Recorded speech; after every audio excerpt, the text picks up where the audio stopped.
Hey there, tonight we're uncovering what cooking was like in ancient Greece, where the truth is, the tantalizing aromas of honey cakes and roast lamb mingled not in grand palaces, but in humble clay hearths. If these stories help you unwind, I'd love a quick like or subscribe, but only if they're genuinely working for you. I'm curious where in the world you're listening from, so drop your location and local time in the comments. It's amazing seeing our little community span the globe through these historical tales. Now get comfortable, perhaps dim the lights, or find that perfect pillow position, and let's ease into tonight's journey together.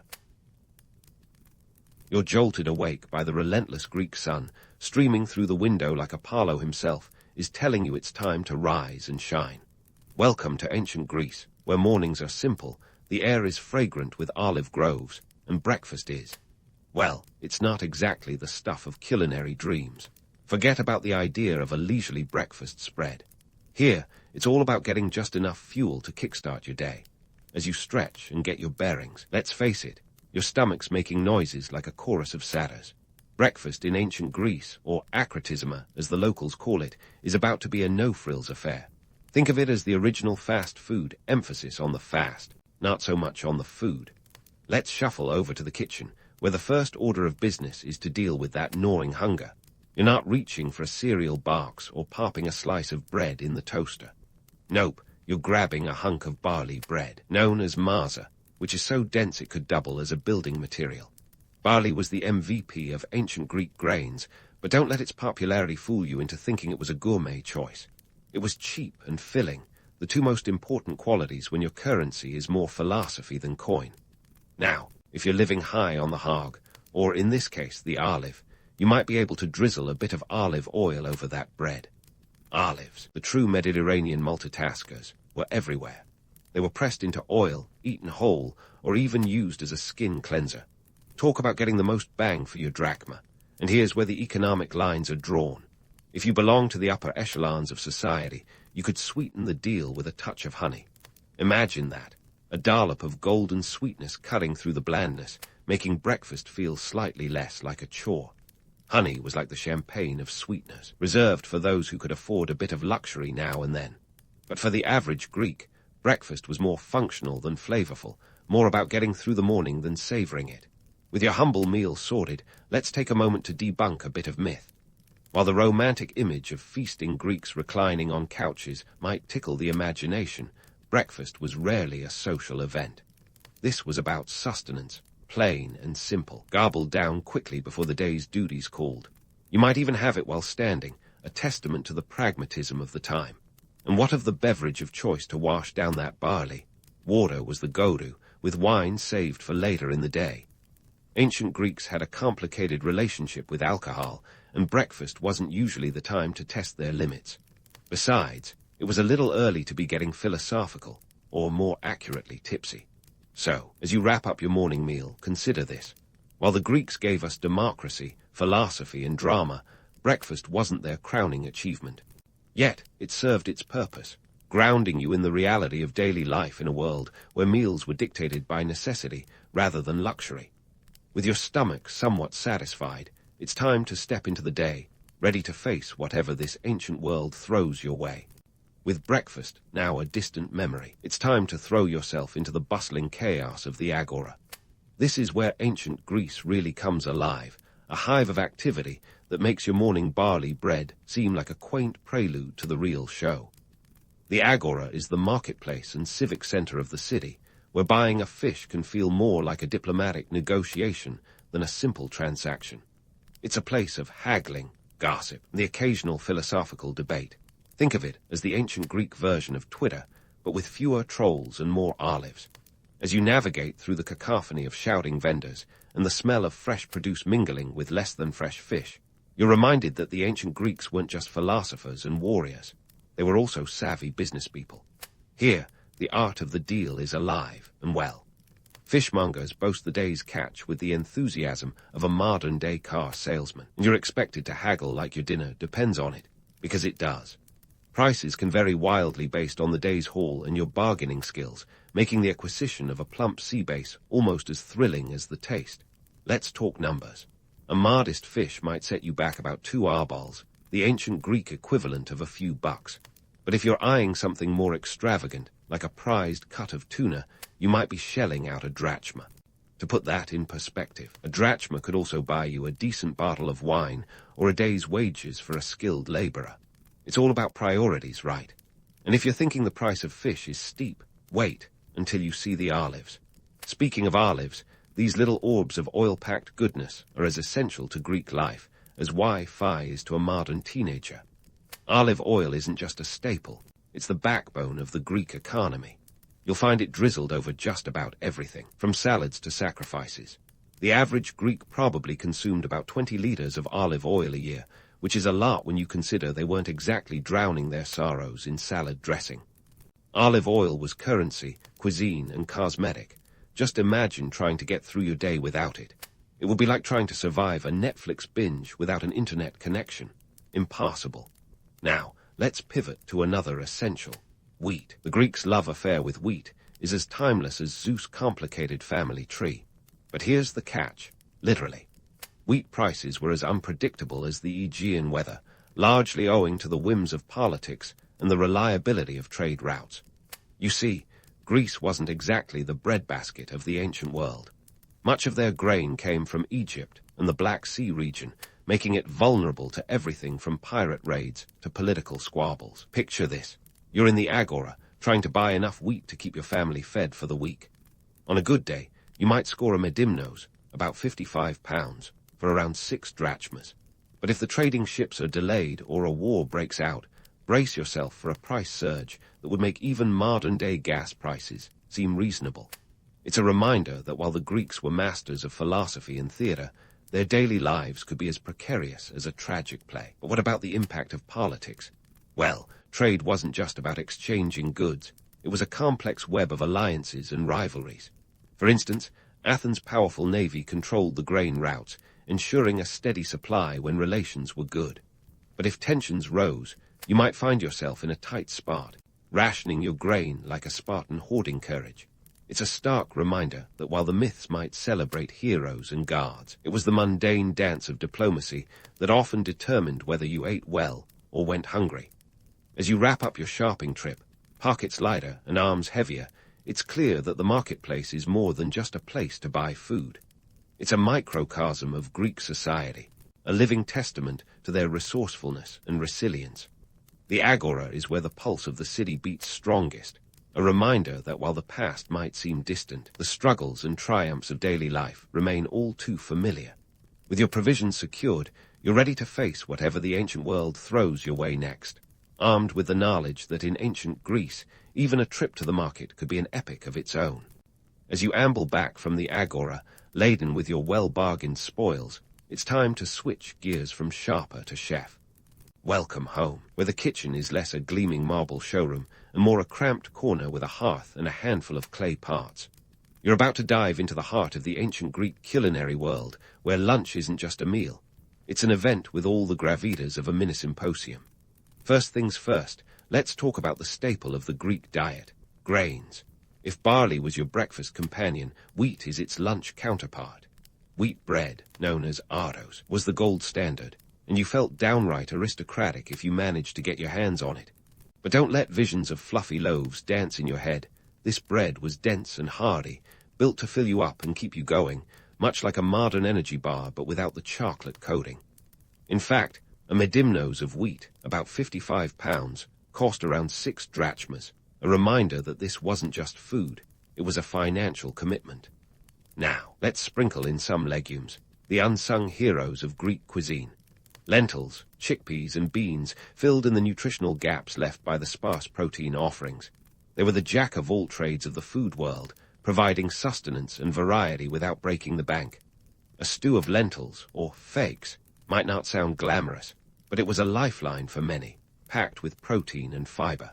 In a world where meat was an occasional treat, legumes were the reliable workhorse, the unsung protein powerhouses keeping the Greeks on their feet. And speaking of meat, let's debunk the myth of the Grecian feast, shall we? While art and literature might depict sprawling banquets, the reality was a bit more frugal. Meat was a luxury, not a staple, often reserved for sacrifices or special occasions. If you were lucky, You might snag some pork or goat from the market, but more likely you'd be working with whatever you could catch, trap, or barter for. Imagine your average Greek household. A bit of fish here, maybe some small game there, but nothing that would cause Homer to pen an epic. Cooking with limited tools was a reality check for anyone dreaming of gourmet delights. Your kitchen was equipped with a hearth, a few parts, and a whole lot of improvisation. Spices and herbs were often local and seasonal. Think oregano, thyme, and of course, garlic, the ancient equivalent of a culinary Swiss Army knife. Garlic was to the Greeks what hot sauce is to the modern enthusiast, ubiquitous and indispensable. Now, let's take a moment to peek beyond the hearth at the social choreography that governed Greek dining.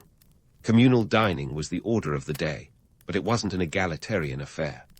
Women, often sequestered in the gynaikeon, or women's quarters, were the unseen hands behind the meal, cooking and preparing everything before the men even thought about reclining at the table.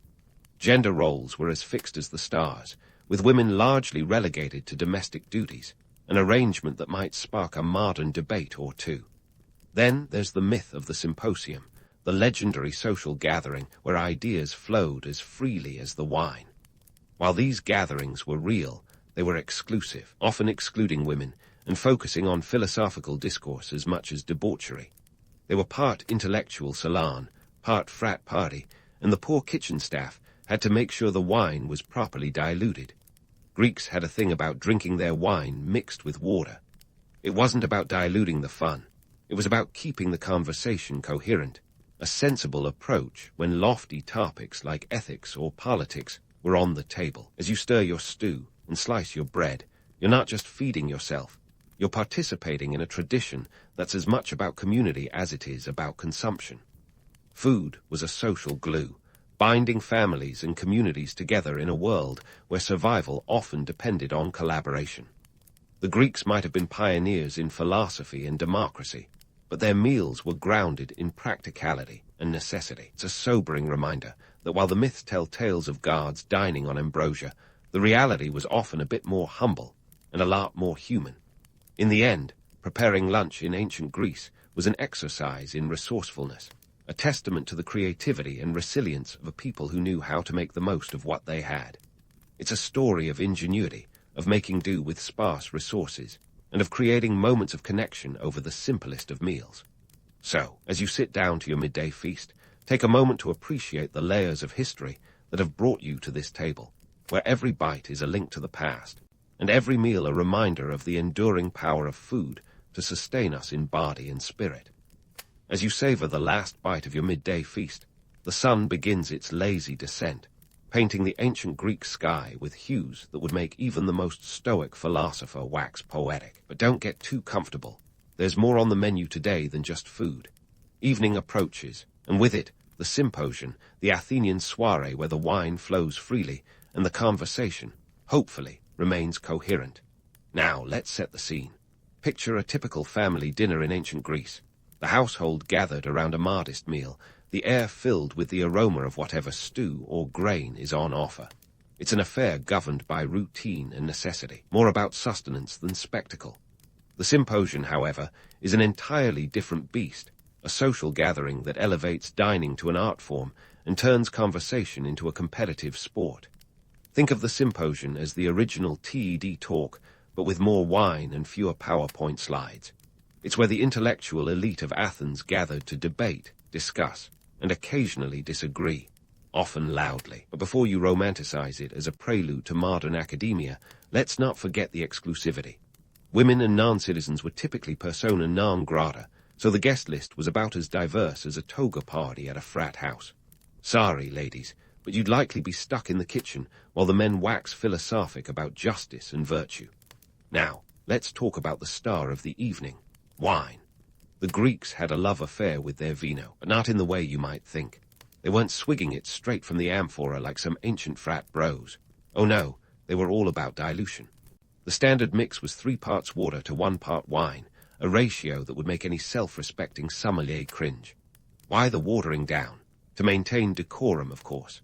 Nothing kills a philosophical debate faster than a roomful of tipsy Athenians slurring their way through an argument about the nature of existence. Interestingly, this diluted wine wasn't just a nod to sobriety. it was a social contract. It separated the civilized Greeks from the barbaric outsiders who supposedly drank their wine neat. In their eyes, the ability to hold your liquor and your rhetoric was the hallmark of a cultured individual. So while the wine might have been weak, the opinions were anything but, and let's not forget the entertainment. The symposium wasn't just about talk, it was about spectacle. Musicians, dancers, and even acrobats might make an appearance, turning the evening into a multi-sensory experience. In some cases, you'd find the evening punctuated by games and contests, like the Katabos, a drinking game where players flicked wine dregs at a target. Think of it as beer pong with a philosophical twist. But before you start picturing a scene out of an ancient Greek reality show, let's debunk a few myths. The symposium wasn't all about intellectual enlightenment and cultured exchange. Underneath the veneer of sophistication, it could be as raucous and bawdy as any modern-day gathering. The Greeks might have been pioneers of philosophy, but they were also human, prone to excess and folly when the occasion, or the wine, called for it. The symposium was, in many ways, a microcosm of Greek society, hierarchical, exclusive, and driven by a complex web of social norms and expectations. It was a stage where social status was reaffirmed, where alliances were forged, and where reputations could be made or broken over a well-turned phrase or a poorly judged jest. Economically, hosting a symposium was no small feat. It required resources and connections, a display of wealth and influence that could set you back several drachmas. The wine alone could cost a pretty penny, especially if you were aiming to impress. In a world where the average daily wage for a laborer was about 1 drachma, the financial outlay for an evening of revelry was significant. It was a reminder that in ancient Greece, as now, social currency was as valuable as the real thing. All this brings us to a critical observation. While the myths of Greek banquets might dazzle with their glamour, the reality was often more grounded. The symposium was as much about power and prestige as it was about pleasure and philosophy. It was a stage where the elite could strut their intellectual prowess, but also where they could network, negotiate, and occasionally needle their rivals. So, as you prepare to step into the role of spectator at this evening's gathering, remember that the symposium was more than just an evening of leisure. It was a reflection of the values and vices of an ancient society, a testament to the enduring power of conversation and community. It was a place where the line between myth and reality blurred, where the stories of gods and heroes intermingled with the everyday struggles and triumphs of mortal men. As the evening deepens and the symposium unfolds, you're not just witnessing history, you're living it, participating in a ritual that has echoed down the centuries, a reminder that while the past may be distant, it's never truly gone. And as the wine flows and the words fly, there's a sense that here, in this gathering of minds and spirits, lies the essence of what it means to be Greek. A people defined as much by their questions as their answers, as much by their debates as their decisions. With the night still young and the discussion just beginning, it's clear that the symposium is more than just a meal. It's a moment, a memory, a glimpse into the soul of an ancient world that still has much to teach us. As the sun sets on this ancient evening, casting shadows that dance like muses across the Athenian landscape, we find ourselves mulling over the culinary odyssey we've just traversed. From the humble barley bread of dawn to the diluted wine of dusk, it's clear that food in ancient Greece was a tapestry woven with threads of identity, class, and survival. Consider the art of the meal as more than mere sustenance. It was a declaration of who you were and where you stood in the social hierarchy. Take the breakfast hour, for example, which was less about breaking fast and more about breaking even with whatever meager resources were available. Your choice of food, whether a hunk of marza or a drizzle of honey, spoke volumes about your economic standing. A simple meal became a subtle signal of status, much like today's Instagram-worthy brunch spots that flaunt avocado toast as a badge of social currency. But let's not romanticize this too much. While we might pine for the idyllic images of Greek philosophers pondering life's mysteries over a shared loaf, the reality was often grimmer. The average Greek citizen wasn't dining on ambrosia. They were making do with what the sea and soil grudgingly offered. Yet, this scarcity bred innovation. The Greeks were the original zero-waste chefs, turning every scrap into sustenance, a skill that's making a trendy comeback in today's eco-conscious culinary world. Fast forward to the Agora, the bustling heart of Greek commerce, where food wasn't just purchased, it was performed. Here, your prowess in haggling could spell the difference between a seafood feast and a meager fish fry. The marketplace was an economic battleground where your negotiating skills were as crucial as your appetite. It was like the stock exchange with olive oil futures instead of tech stocks. And speaking of olive oil, this liquid gold was the lifeblood of Greece, flowing through its economy and its cuisine. It was as indispensable to the Greeks as the internet is to us. Try going a day without it, and you'd find yourself in a bind. Olive oil's versatility was its strength, used in everything from cooking to skincare. It's a testament to its enduring appeal that olive oil has remained a kitchen staple for over 2 millennia, a reminder that some classics never go out of style. As we moved from the agora to the kitchen, we saw how the act of cooking was a dance of resourcefulness. With limited tools and ingredients, the Greeks managed to create meals that were not just edible, but meaningful. Lentils and legumes filled the void left by scarce meat, proving that necessity truly is the mother of invention. These humble ingredients were the unsung heroes of the Greek diet, packing a nutritional punch that kept the populace moving and thinking. The kitchen was also a stage for social dynamics, where gender roles dictated the choreography. Women, often sidelined in the public sphere, held the fort in the domestic realm, crafting meals that would fuel the men for their intellectual and physical pursuits. While today we might balk at such rigid roles, it's a reminder of how deeply ingrained societal norms can shape daily life. And then came the symposium, the evening's piece de resistance, where dining morphed into a social spectacle. Here, the intellectual elite gathered, the air thick with debate and diluted wine. But beneath the veneer of sophistication lay an undercurrent of exclusivity. It was a club of the chosen few, where your worth was measured by your wit, and your ability to keep your wine down, and your rhetoric up. Yet, even amidst the revelry, the Greek penchant for moderation shone through. Their insistence on watering down wine was not just about maintaining decorum, it was a reflection of their values. To the Greeks, true sophistication lay in balance, in the art of conversation as much as in the act of consumption. It's a lesson we might do well to remember in our own age of excess. As the evening winds down, and the last of the symposium's discussions fade into the Athenian night, we can't help but marvel at the complex tapestry of ancient Greek life. Food was a microcosm of their world, a reflection of their values and their vices, their innovations and their inequalities. It was a canvas upon which the Greeks painted their identity, making each meal a chapter in the story of their civilization. So, could you handle a day in this ancient world? It's a question worth pondering as you consider the blend of scarcity and ingenuity that defined Greek dining. While we might balk at the thought of barley bread for breakfast and diluted wine for dinner, there's a resilience in their approach that resonates even today. In a world of endless choices, the Greeks remind us of the beauty in simplicity, the power of community, and the enduring legacy of a culture that knew how to make the most of what it had. As you drift off to sleep, let the lessons of the day linger. Remember that every meal, whether a humble breakfast or a lavish symposium, was a testament to the enduring human spirit, a spirit that thrived on connection, conversation, and the communal act of breaking bread. In the end, the story of ancient Greek dining is not just a tale of food. It's a narrative of identity, a celebration of survival, and a reminder that the past, with all its flavors and flaws, still has much to teach us.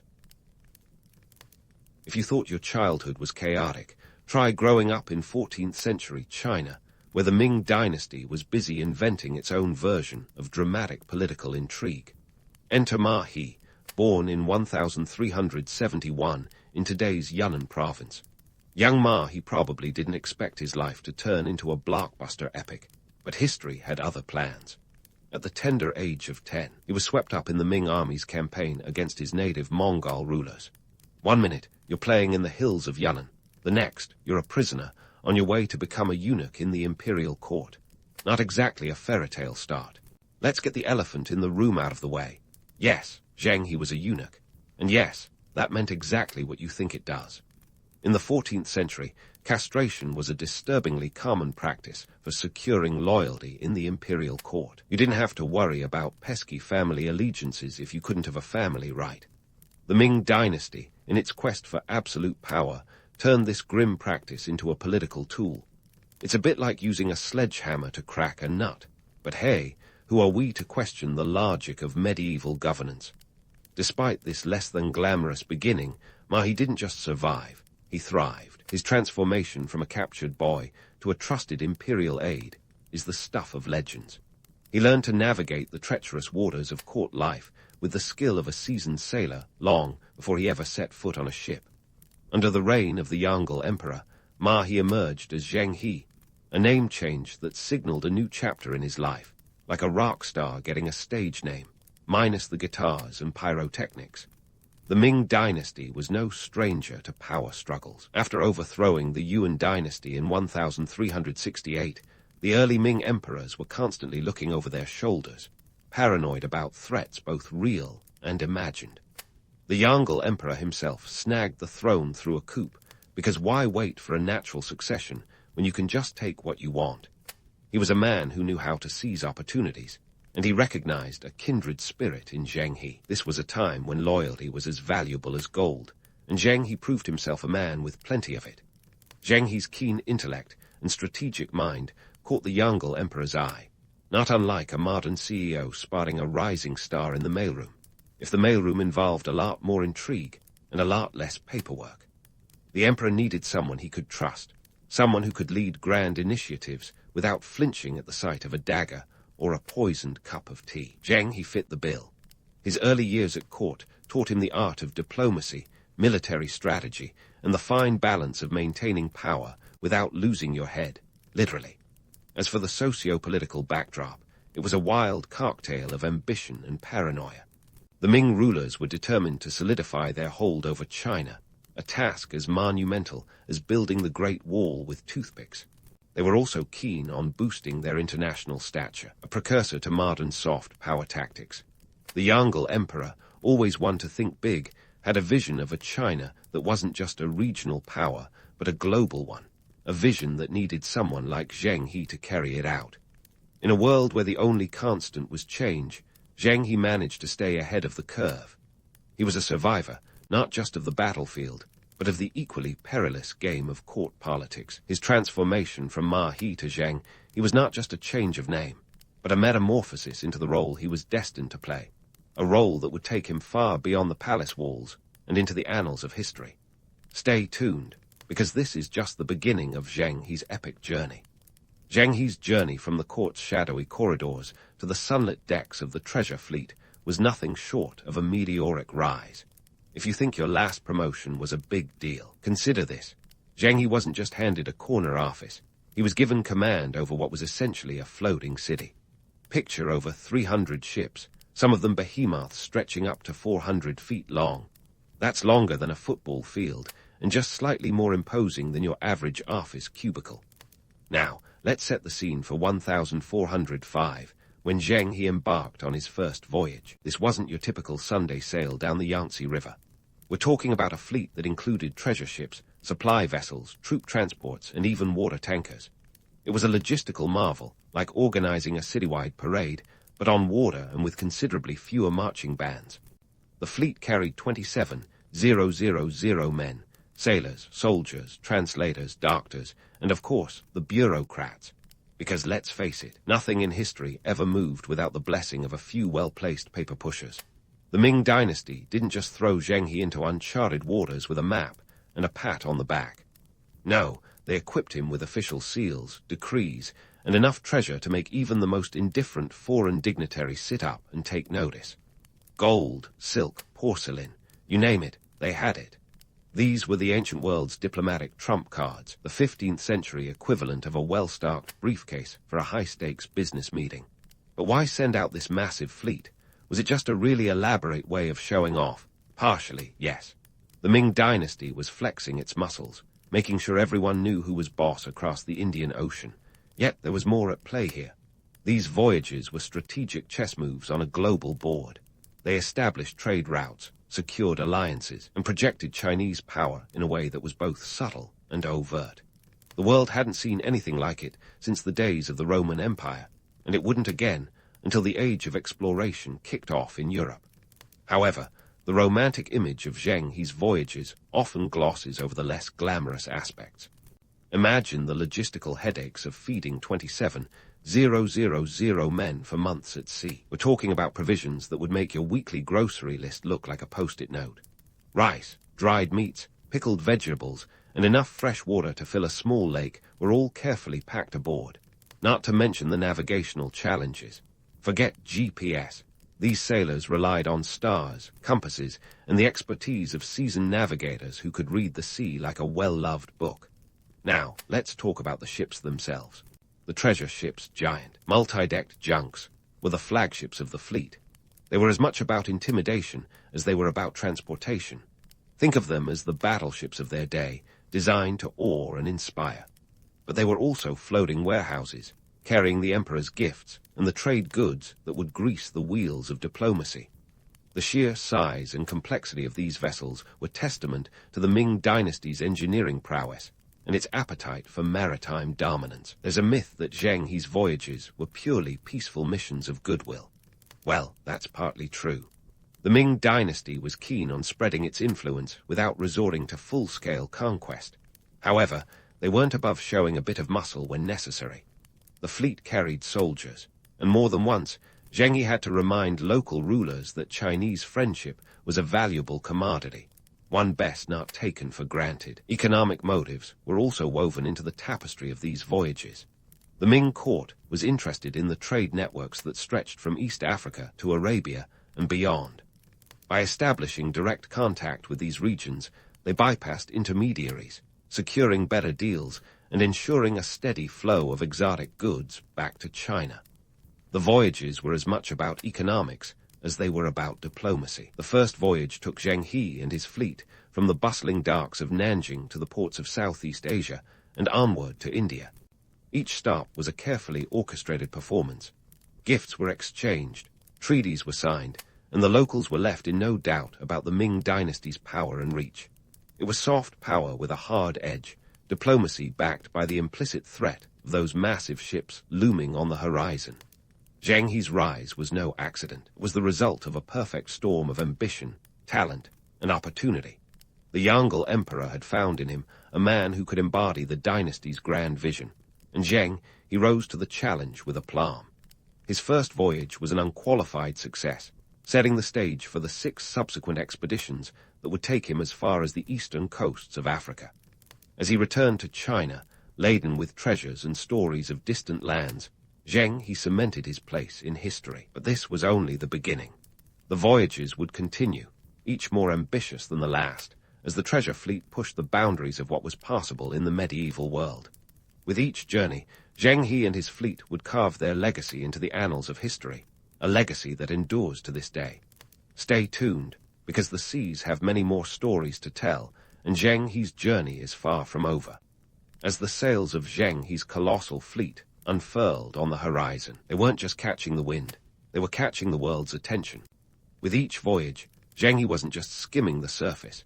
He was diving headlong into the deep end of geopolitics, crossing waters that bridged continents and cultures.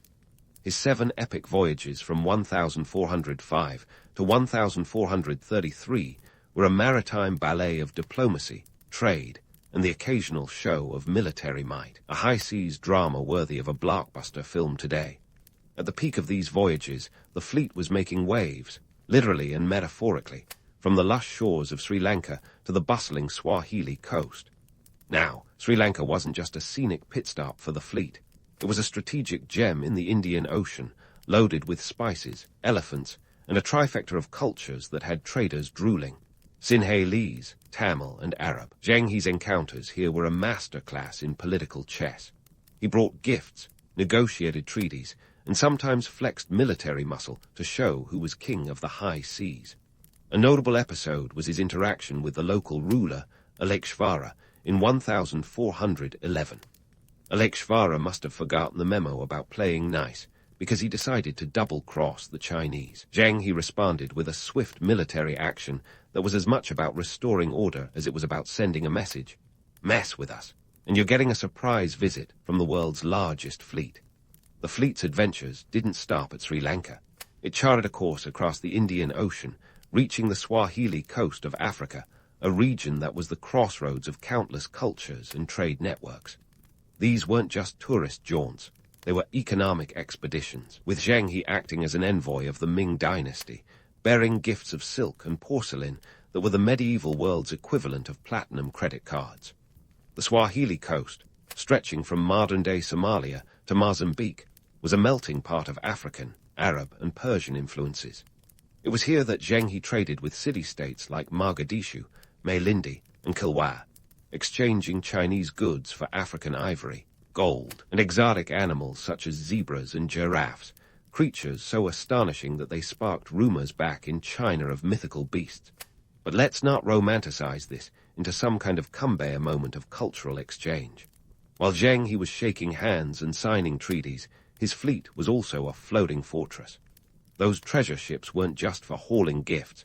They were armed to the teeth, and the soldiers aboard were a not-so-subtle reminder that diplomacy could quickly pivot to dominance. The legend of a peaceful maritime mission is partly true, but it's also whitewashed history. Zheng's voyages were a blend of goodwill and gunpowder diplomacy, a carefully orchestrated dance of soft power with a steel-toed boot. Back home, these voyages were the talk of the town, and not always in a good way. While some celebrated Zheng as a symbol of Chinese might and sophistication, others criticized the expeditions as exorbitant vanity projects. Each voyage was a financial black hole, consuming resources that some argued could have been better spent fortifying borders or filling granaries. The treasure fleet was a fiscal leviathan, its operations costing a fortune in silver and manpower.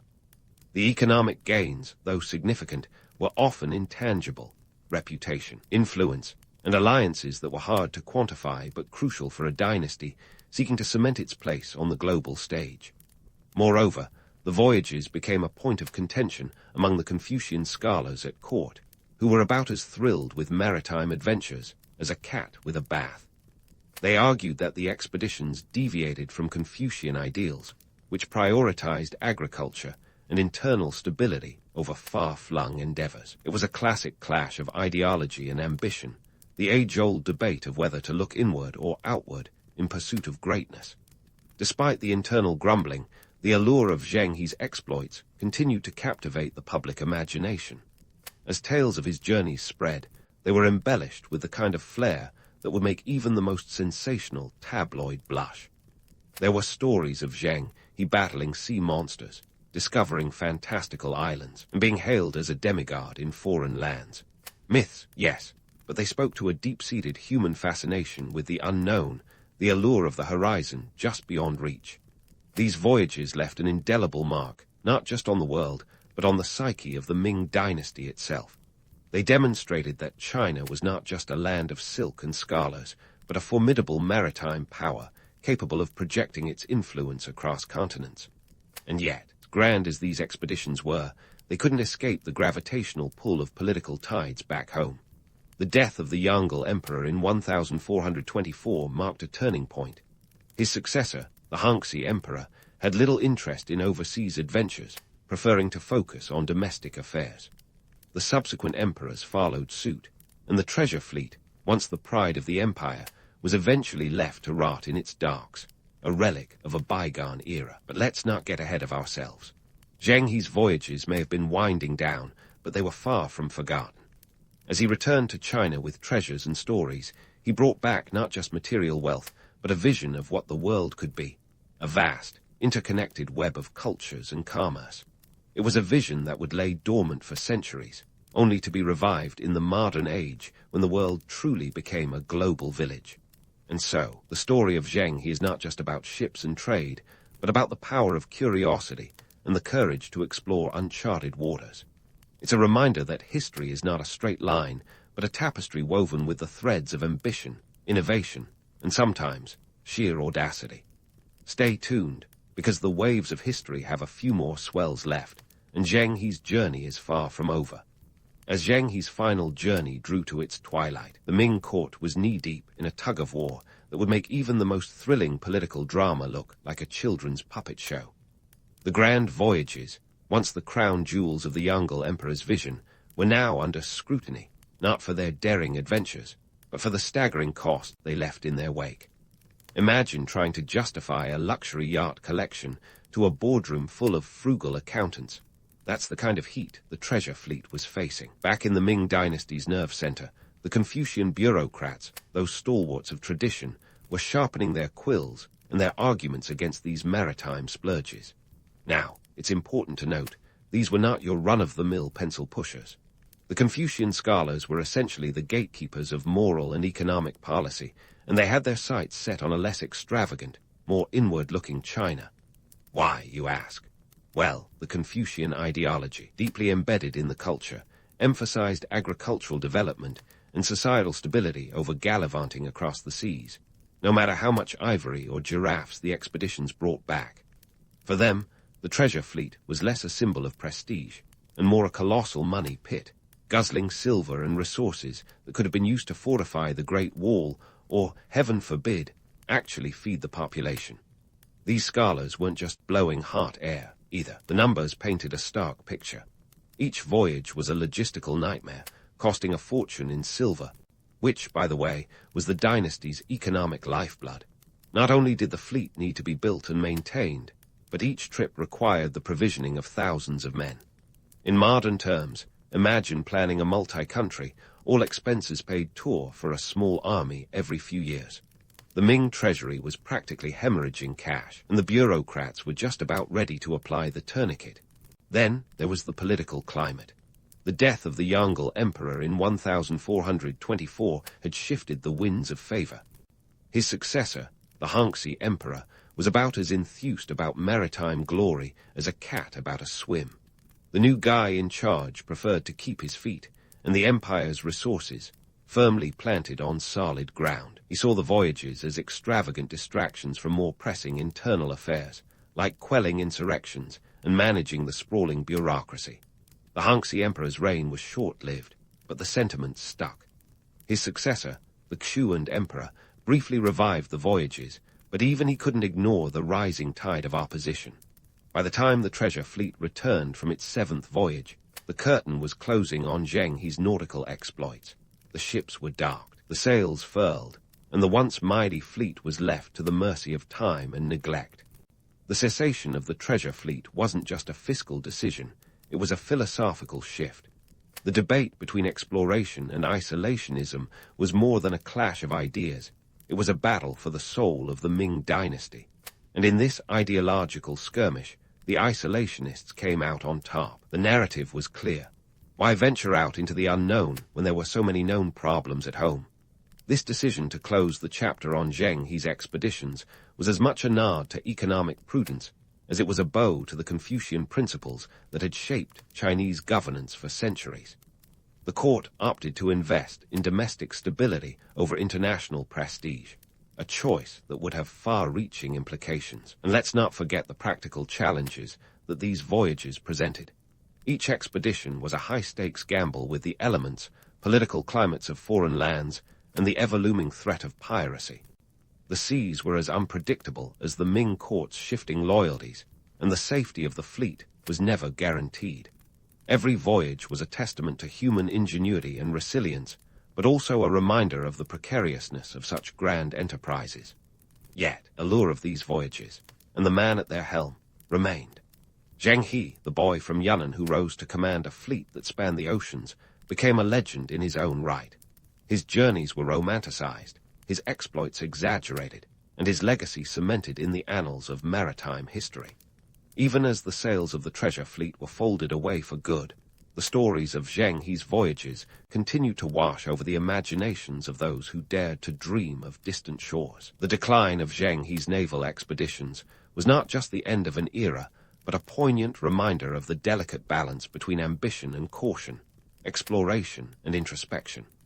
As the Ming dynasty turned its gaze inward, the rest of the world moved on, setting the stage for the age of European exploration that would soon dominate the seas. And so, Zheng's story remains a testament to the boldness of human endeavor, even as it serves as a cautionary tale of the costs of such grand visions. History, with all its twists and turns, never fails to surprise.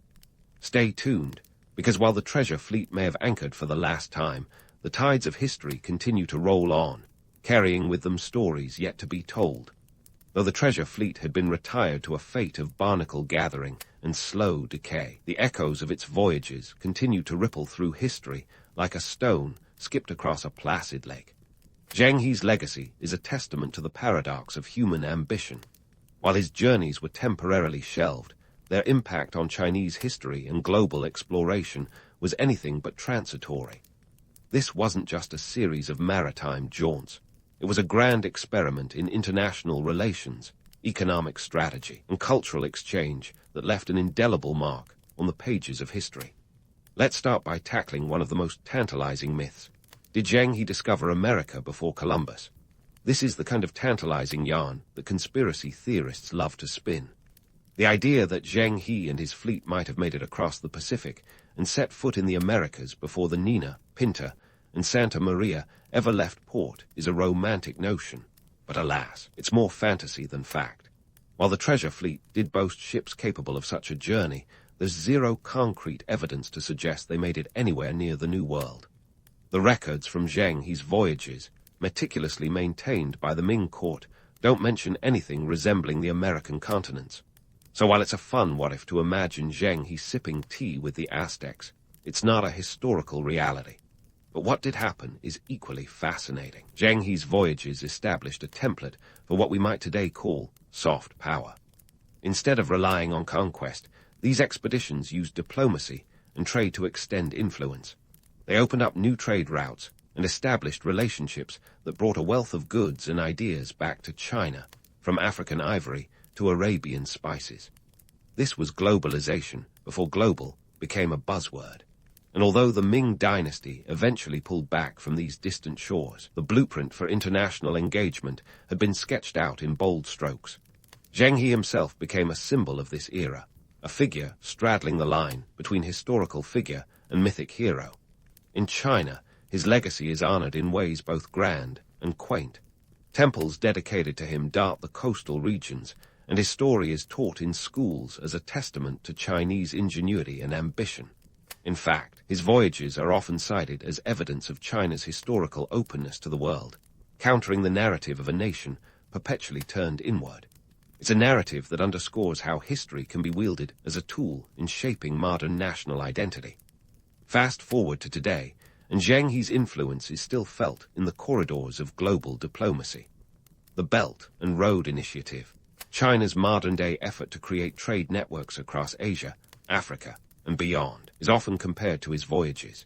It's an echo of the past, a modern iteration of those ancient sea lanes that Zheng He and his men navigated with such aplomb. His story is a reminder that the lines between past and present are far more intertwined than we often acknowledge. His portrayal in modern culture has taken on a life of its own, appearing in novels, films, and even video games. These depictions often play fast and loose with the facts, but they capture a deeper truth about Zheng He. He embodies the timeless allure of exploration. He's the kind of figure who'd be as at home in a sci-fi epic about space exploration as he was on the high seas. And while the myths may exaggerate his exploits, they speak to a universal human fascination with the unknown, the adventurous spirit that drives us to peer beyond the horizon. But let's not gloss over the harsher realities. The end of the treasure fleet was also a lesson in the limits of empire and ambition. The decision to abandon the voyages was as much about economic prudence as it was about political pragmatism. The Ming court, faced with the pressing concerns of governance and defense, chose to invest inward rather than outward. It's a theme that echoes through history. The tension between exploration and isolation, between spending on future potential versus present needs. The legacy of Zheng He is a tapestry of contradictions. He was a Muslim in a Confucian court, a eunuch who wielded more power than many of his contemporaries, a man of peace commanding a fleet capable of war. His voyages were a beacon of what could be achieved through diplomacy and trade, even as they were ultimately abandoned in favor of more terrestrial concerns. In reflecting on Zheng He's impact, we see a narrative woven with ambition, skill, and the innate human desire to explore. His story reminds us that history is less about isolated events and more about interconnected threads, a tapestry where the past influences the present, and heroes are as much about their flaws as their feats. Zheng's voyages may have ended, but their lessons continue to sail through the seas of time, inviting us to ponder our own journeys across the uncharted waters of the future. As we anchor this tale of Zheng, it's worth contemplating how the echoes of his expeditions still resound. In a world where borders are increasingly fluid and global challenges demand concerted action, his story is a reminder of the potential and the pitfalls of reaching beyond the familiar in pursuit of a broader horizon. Zheng might not have discovered new continents, but he charted a course for how nations might engage with one another, a roadmap for the kind of global connectivity we strive for today. Thus, the journeys of Zheng are more than historical footnotes. They're a testament to human curiosity, resilience, and the eternal dance between ambition and caution. His legacy, much like the waves he sailed upon, is ever shifting, a reflection of the enduring quest to understand and engage with the world. And that, perhaps, is the greatest voyage of all. In the dusty hills of Capri, a small town that even the locals might struggle to find on a map today, a baby was born on March 6, 1475, who would turn the art world upside down. Enter Michelangelo di Lodovico Buonarroti Simone. Quite the mouthful, right? But before he became the Renaissance rock star we know and love, little Michelangelo was just an Italian kid with a knack for doodling on anything he could get his hands on. Now, don't be fooled into thinking his family immediately saw the dollar signs in his sketches. Oh no, the Buonarrotis were more concerned with keeping their heads above water than debating the merits of fresco versus sculpture. Michelangelo's dad, Ludovico, was a government official, a podesta, to be precise, but the term official might be stretching it a bit in this context. The position was a transient gig and didn't exactly scream job security. The family moved around a lot, and when Ludovico's term ended, they packed up and headed to Florence. Back in the late 15th century, Florence was the place to be if you had any artistic ambitions. It was like Silicon Valley, but with more marble and fewer tech bros. Now, let's set the scene. Florence wasn't just about art. It was the epicenter of the Renaissance universe. Imagine walking down the cobblestone streets where Leonardo da Vinci and Sandro Botticelli roamed. This was an era when artists were basically the rock stars of their time, though they traded in groupies for patrons. And patronage was serious business. Your career could soar or crash depending on who took a liking to your work. Before Michelangelo could even dream of chiseling David out of a block of marble, he had to navigate the precarious world of 15th century Florence. Lucky for him, the Medici family, the ultimate Renaissance power players, had an eye for talent. Think of them as the art talent scouts of Florence. Lorenzo de' Medici, known as Lorenzo the Magnificent, a name he probably gave himself. But hey, it stuck. Had a thing for surrounding himself with geniuses, and young Michelangelo caught his eye. It wasn't a straight path to fame, though. For starters, Michelangelo wasn't some prodigious toddler sculpting masterpieces between naps. That's a myth. In reality, he had talent, sure, but he also had a stubborn streak that could put a mule to shame. At 13, he was apprenticed to Domenico Ghirlandaio, a respected painter. The deal was for 3 years, but Michelangelo was out of there in 1. What happened? Well, Ghirlandaio and young Michelangelo didn't exactly see eye to eye. Michelangelo had his gaze firmly set on sculpture, and painting was just a pit stop on his artistic journey. When Lorenzo de' Medici took notice of Michelangelo, it was like securing a golden ticket. He was invited to live at the Medici Palace, which was basically the Renaissance equivalent of being invited to live in a mansion with unlimited resources and networking opportunities. This was where Michelangelo truly began to hone his craft, surrounded by scholars, poets, and fellow artists. Lorenzo even provided him with a monthly stipend. Talk about an artist's dream gig. Despite the glamour of Florentine life, it wasn't all smooth sailing. Michelangelo had to contend with the notoriously competitive atmosphere. Florence was a city where artists and intellectuals were constantly trying to outdo each other, and egos were as oversized as their ambition. The stakes were high, and failure wasn't just a personal disappointment. It was a public spectacle. While Michelangelo was rubbing elbows with the elite, he was also absorbing the vibrant mix of ideas that defined the Renaissance. This was a time when humanism was all the rage. emphasizing the potential and achievements of humanity. It was like everyone suddenly decided to stop focusing on how miserable life was and started celebrating what humans could do. Michelangelo, with his unyielding drive and impeccable skill, was a perfect fit for this new world order. In the midst of this cultural whirlwind, young Michelangelo had to confront a sobering reality. Talent alone wouldn't cut it. You needed connections, a bit of luck, and the ability to navigate the volatile politics of the time. Picture this. The Medici were in power, but Florence was a political minefield. Alliances shifted like sand dunes, and being on the wrong side could mean the end of more than just your career. Debunking the romanticized myth of the solitary genius, Michelangelo's early years were less about divine inspiration and more about strategic alliances and relentless practice. He wasn't born chiseling marble. He learned, adapted, and occasionally failed. The reality was gritty, often unglamorous, but undeniably fascinating. Michelangelo's journey from the dusty streets of Capri to the opulent halls of the Medici Palace was just the beginning of a story that would redefine art forever. But as they say, the Renaissance wasn't built in a day, and neither was Michelangelo's legacy. Stay tuned, because this roller coaster ride through history is just getting started. As Michelangelo settled into his new life under the Medici's gilded wing, he was about to face the ultimate test of his artistic mettle. This was the moment where our not-so-humble hero would chisel his place in history, quite literally. It's time to talk about the Pieta and David, those towering symbols of Renaissance genius that would launch Michelangelo into the stratosphere of fame, where he'd be rubbing elbows with the likes of Leonardo and Raphael. But let's not get ahead of ourselves. There's a lot of marble dust to sift through first. First up, the Pieta. Commissioned in 1498, this masterpiece was destined for St. Peter's Basilica in Rome. Picture this. A 23-year-old Michelangelo, barely old enough to rent a car today, tasked with transforming a single block of Carrara marble into one of the most revered sculptures of all time. And here's the kicker.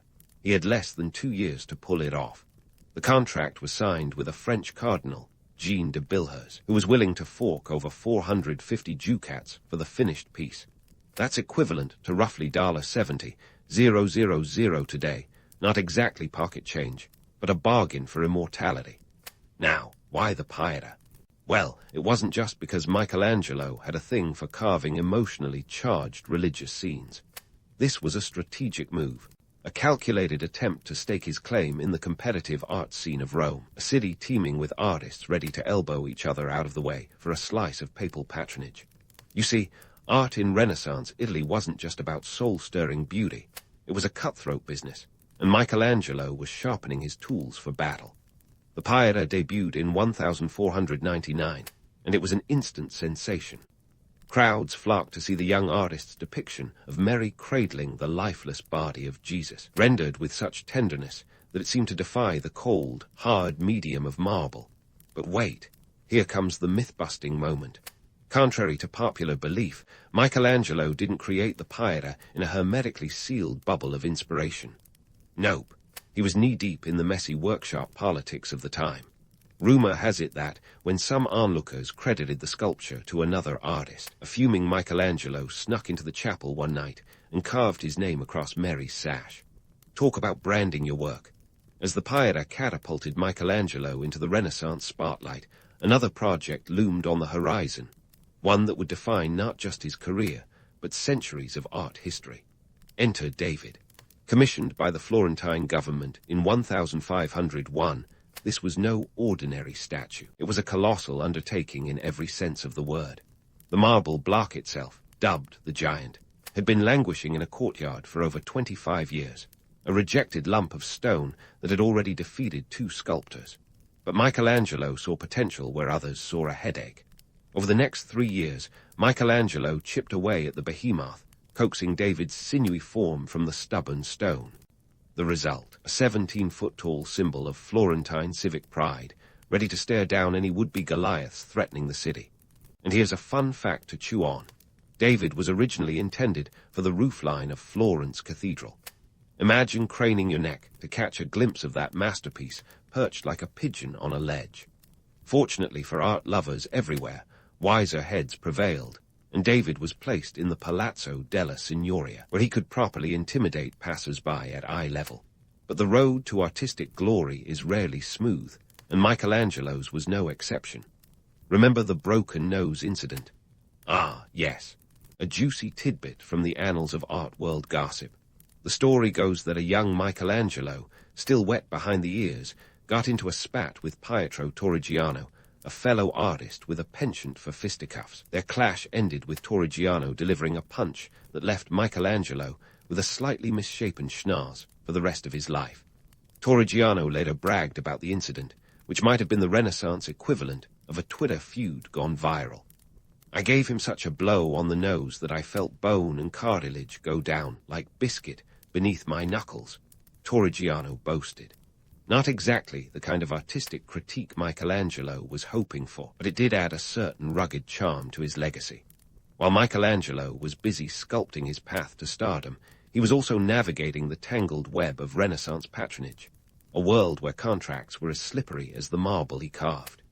Take the case of Pope Julius Roman II, who in 1505 commissioned Michelangelo to craft a grandiose tomb. It was supposed to be a sprawling monument with over 40 figures, a testament to papal power. But here's the kicker.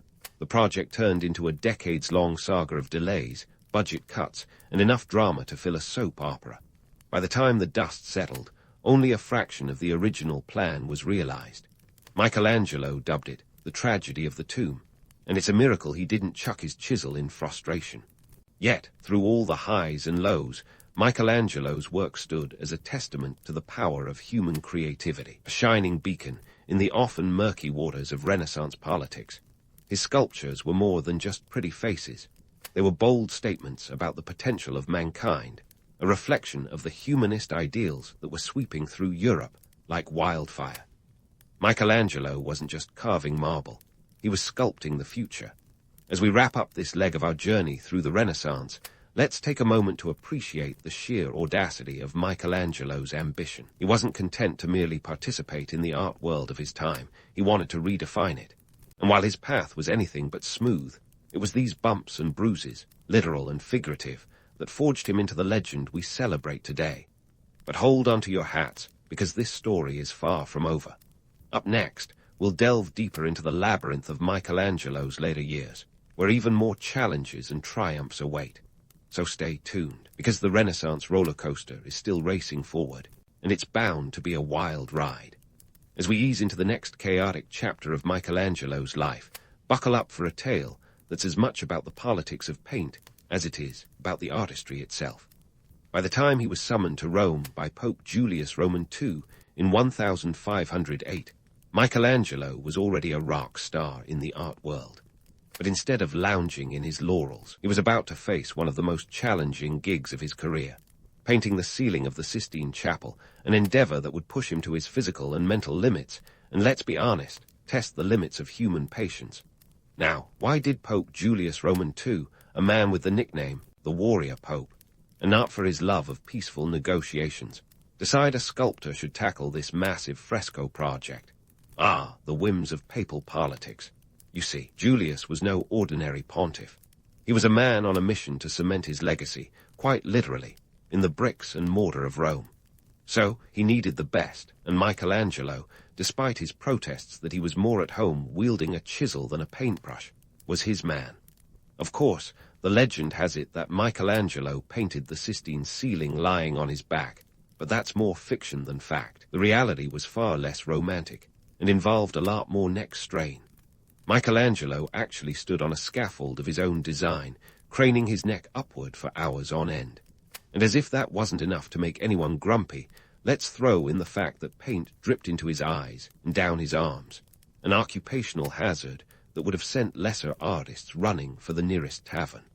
The commission was supposed to take 4 years, starting in 1508 and wrapping up in 1512, but Michelangelo's own meticulous nature had him reworking sections, adding to the delays. He wasn't just slapping paint on a ceiling. He was creating a visual symphony of over 300 figures, each telling a part of the biblical narrative with a level of detail that would make a perfectionist weep. And speaking of weeping, The project wasn't exactly easy on the finances either. Julius Roman II had promised Michelangelo 3,000 ducats, about $500,000 today, for his troubles, but payments were sporadic and often late, adding financial stress to an already fraught situation. The Sistine Chapel's ceiling is now heralded as a masterpiece, but at the time, Michelangelo wasn't exactly singing its praises. In letters to friends, he complained of his physical ailments. "I've grown a goiter from this torture." He lamented about his awkward working conditions. He was, by all accounts, a grumpy genius, but can you blame him? Creating what would become an icon of Western art while dealing with papal politics and physical discomfort would test anyone's sunny disposition. Despite the hardships, the ceiling was completed in 1512, and it was nothing short of revolutionary. Instead of following the traditional medieval style with its rigid, flat figures, Michelangelo painted muscular, dynamic forms that seemed to leap off the plaster. This was the Renaissance on steroids, and it left viewers awestruck. But let's debunk another myth while we're at it. Michelangelo didn't work alone. He had a team of assistants, though he often clashed with them, and in true micromanaging fashion, redid their work himself when dissatisfied. The completion of the Sistine Chapel ceiling was a monumental achievement, but it also highlighted a deeper truth about Renaissance art. It wasn't just about inspiration or divine muses. It was about grit, determination, and yes, a fair amount of grumbling. Michelangelo's ability to push through adversity made him the legend he is today, but let's not forget the human being behind the myth, one who felt every ache, every financial worry, and every political maneuver as acutely as any of us might. And speaking of politics, Michelangelo's career was a constant balancing act between artistic vision and the demands of his patrons, who were often less interested in the nuances of art than in their own power plays. While he was in the midst of painting the Sistine Chapel, Rome was abuzz with intrigue. Julius Roman II was locked in a power struggle with France, the Holy Roman Empire, and various Italian city-states. Art, in this context, was as much a tool of diplomacy as it was a cultural endeavor. Michelangelo, ever the pragmatist, knew that navigating these turbulent waters required more than just talent. It required a certain savvy, knowing when to stand firm and when to bend. He had to juggle the whims of popes and painters, each with their own agenda, while maintaining his own artistic integrity. And let's not forget the rivalries. His contemporaries, including Leonardo and Raphael, were also busy crafting their legends, and the pressure to outperform was palpable. But perhaps the most telling aspect of Michelangelo's career was his unyielding drive. The completion of the Sistine Chapel ceiling was just one chapter in a life filled with artistic triumphs and personal tribulations. Despite the grueling nature of his work, Michelangelo continued to push boundaries, refusing to be pigeonholed as merely a sculptor or a painter. He was a Renaissance man in every sense, constantly evolving and adapting to new challenges. As we delve deeper into Michelangelo's later years, it's clear that his journey was far from over. The Sistine Chapel ceiling may have cemented his status as a master artist, but it was also a precursor to the even greater works and struggles that lay ahead. So stay tuned, because the story of Michelangelo is one of relentless ambition, artistic genius, and the never-ending quest for perfection in a world that was anything but perfect. As we glide into the latter chapters of Michelangelo's saga, the Renaissance maestro found himself entangled in the swirling vortex of political ambition, artistic rivalry, and his own relentless pursuit of greatness. By the time Michelangelo hit his 40, he wasn't just sculpting stone or painting ceilings. He was carving out a legacy that would echo through the ages. But in the tumultuous world of Renaissance Italy, where alliances were as fickle as a Florentine summer storm, staying relevant was no small feat. Enter the architectural challenge of a lifetime. St. Peter's Basilica. Forget chiseling a David or painting a ceiling. This was the architectural equivalent of scaling Everest, minus the thermal gear, but with a crowd of impatient cardinals breathing down your neck. In 1546, Michelangelo was appointed chief architect of the Basilica, a project that had already seen more false starts than a rebooted sitcom. To put it bluntly, the place was a mess, an amalgamation of half-baked plans and incomplete structures that had been in progress since 1506. Now, why was Michelangelo, a sculptor and painter by trade, handed the architectural reins of Christianity's most significant church? The answer, my friend, lies in the tangled web of Renaissance politics. Pope Paul Roman III, ever the shrewd operator, saw Michelangelo as the man who could finally bring order to this architectural chaos. And Michelangelo, despite having no formal training in architecture, was no stranger to ambitious projects or to the whims of papal politics. Let's set the scene. Michelangelo was in his 70s, an age when most of us would be more concerned with what time the early bird special starts. But not our guy. He tackled the basilica like it was another block of marble waiting to be conquered. Part of the challenge was dealing with the legacy of architects who had come before him.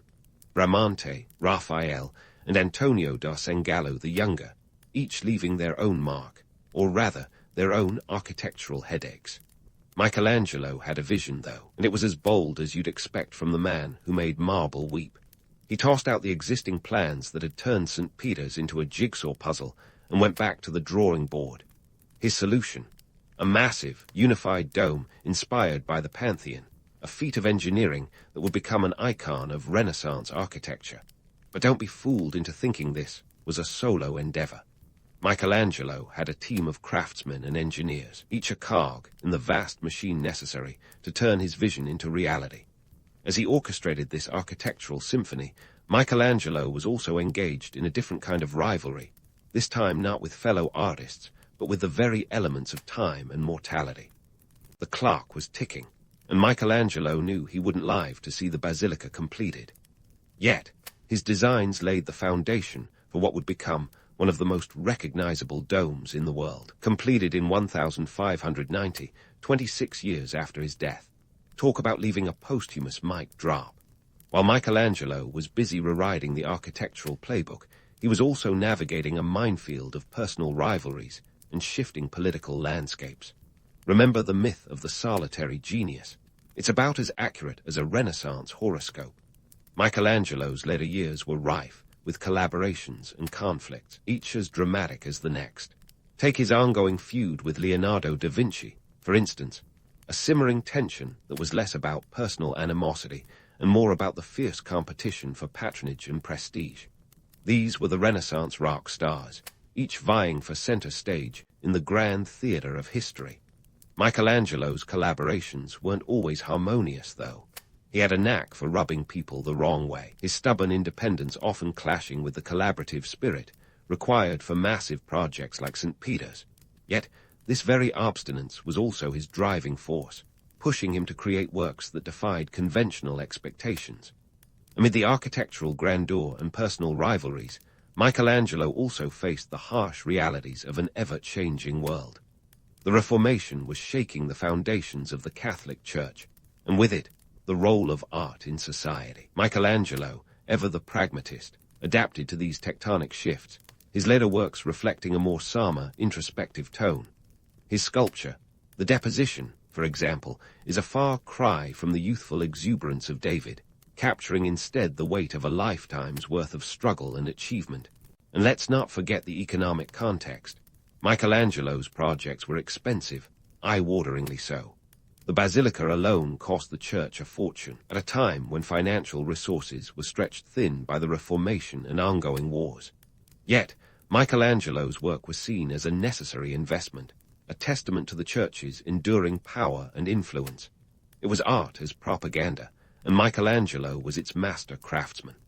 As we delve deeper into Michelangelo's twilight years, it's clear that his story is one of resilience and adaptation. He wasn't just an artist. He was a visionary navigating the choppy waters of Renaissance politics, economics, and social change. Through it all, he maintained an unwavering commitment to his craft, his legacy a testament to the transformative power of art. So, stay tuned as we continue this journey through the life of a man who wasn't just a product of the Renaissance, but one of its defining architects, literally and figuratively. Because while the myths are tantalizing, the reality of Michelangelo's later years is a far richer tapestry, woven with threads of ambition, rivalry, and relentless innovation. And trust me, there's plenty more history to unpack before we reach the final curtain call on this Renaissance epic. As we inch closer to the final act of Michelangelo's life saga, it's time to dig into the reverberations of his genius and how they've shaped the art world and beyond. You see, Michelangelo wasn't just chiseling for a paycheck, or more accurately, a perpetually delayed one. He was crafting a legacy that would haunt the dreams of future artists like a particularly demanding muse. Think of him as the Renaissance's ultimate hype man, setting a bar so high it might as well have been on the Sistine Chapel ceiling itself. First off, let's talk about influence. Michelangelo's work became the North Star for generations of artists who came after him, acting as both inspiration and intimidation. Take the Mannerists, for example, those 16th century artists who decided that if they couldn't outdo Michelangelo in realism, they'd just get weird with it. They twisted bodies in unnatural poses, added elongated limbs, and basically turned Michelangelo's muscular forms into something out of a Renaissance fever dream. It's like when your little brother tries to one-up you at a game by inventing his own rules. But Michelangelo's impact wasn't confined to art alone. He became a cultural touchstone, cementing the idea that to be a great artist, you had to be a tortured genius. Fast forward to the Romantic era, and you've got a whole new crop of artists ready to suffer for their craft, all while nursing a bottle of absinthe and a case of existential dread. Michelangelo set the template, and the Romantics took it and ran, or stumbled, into the 19th century. Now, let's get into the commercial side of things. Michelangelo's image, like that of so many historical figures, has been commercialized to the point where it's hard to separate man from myth. His likeness and works have been plastered on everything from coffee mugs to keychains, serving as an enduring reminder that nothing says artistic brilliance quite like a souvenir you can snag at the airport. And while it's easy to scoff at this commercialization, it's a testament to the enduring appeal of his work. Michelangelo sells because people still care. It's the ultimate irony. The man who once lamented his financial woes would now be a licensing goldmine. But let's not gloss over the myths that cling to Michelangelo like marble dust to his sandals. The romantic notion of the solitary genius, chiseling away in isolation, persists despite being as grounded in reality as a flying pig. Michelangelo was a product of his time, deeply embedded in the social, political, and economic fabric of the Renaissance. He was a savvy operator who understood that art wasn't created in a vacuum. It was a business, and he was its most dedicated entrepreneur. And then there's the myth of the divine spark, that Michelangelo was somehow touched by the artistic gods, a notion as appealing as it is misleading. The reality is far more human and infinitely more relatable. Michelangelo was a relentless worker, constantly honing his craft, battling deadlines, and navigating the minefield of patronage politics. His story isn't one of effortless genius, but of perspiration, perseverance, and a fair amount of grumbling. So, what can we, modern seekers of creativity and excellence, learn from Michelangelo? Well, first off, that talent is only part of the equation. It's the grit, the relentless pursuit of improvement, and the ability to adapt that truly define greatness. In an era where the hustle is glorified, Michelangelo's life serves as both inspiration and cautionary tale. He reminds us that while ambition can drive us to extraordinary heights, it can also become a burden, a relentless taskmaster that demands more than we sometimes have to give. Moreover, Michelangelo's life underscores the importance of context. He thrived in a world that was as much about connections as it was about creativity. The Medici, the popes, the political machinations, these were the forces that shaped his career as much as his chisel did. In our own time, where networking is as critical as a well-crafted resume, Michelangelo's story resonates with the modern professional experience. Talent gets you in the door, but savvy keeps you in the room. As we wrap up this odyssey through the life and legacy of Michelangelo, let's take a moment to appreciate the complexity of his story. It's a narrative that defies easy categorization, refusing to be pigeonholed into a neat parable of genius. Instead, it offers a rich tapestry of ambition, struggle, and triumph, reminder that the path to greatness is rarely linear and never simple. Michelangelo's legacy is a testament to the power of art to transcend time, to speak to us across centuries with a voice that is both familiar and profoundly new. His work challenges us to look beyond the surface, to see the world not as it is, but as it could be. And in that vision, perhaps, lies his greatest gift to us all, a reminder that in the relentless pursuit of excellence, we find not just art, but a reflection of our own potential. So, as you close the chapter on Michelangelo's life, remember that his story is not just one of marble and paint, but of a relentless quest to capture the essence of humanity in all its messy, glorious complexity. And in that pursuit, we find the true measure of his genius, not in the works he left behind, but in the enduring inspiration he provides to us all. The year was 909 CE, and North Africa was about to experience a plot twist that would make Game of Thrones look like a family picnic. Enter stage right, the Fatimids, a group with grand ambitions and even grander claims. They were about to shake things up in the Mediterranean in ways that would leave historians both scratching their heads and nodding in admiration for centuries to come. So who were these Fatimids? Think of them as that underdog team in a sports movie that everyone underestimates. Except they weren't interested in a trophy, they were gunning for an empire. The Fatimids were Ismaili Shia Muslims, a branch of Islam that was, at the time, about as popular with the Sunni majority as pineapple on pizza is with purists. They claimed descent from Fatima, the daughter of the Prophet Muhammad, which was a pretty bold genealogical flex. And with that kind of pedigree, they weren't content with just sitting on the sidelines of history. They had their sights set on the Caliphate itself. Now, the Caliphate was the big league, the ultimate prize. It wasn't just about wearing the fanciest robes or throwing the best banquets. Being a caliph meant wielding spiritual and political authority over the Muslim world, and that was a big deal.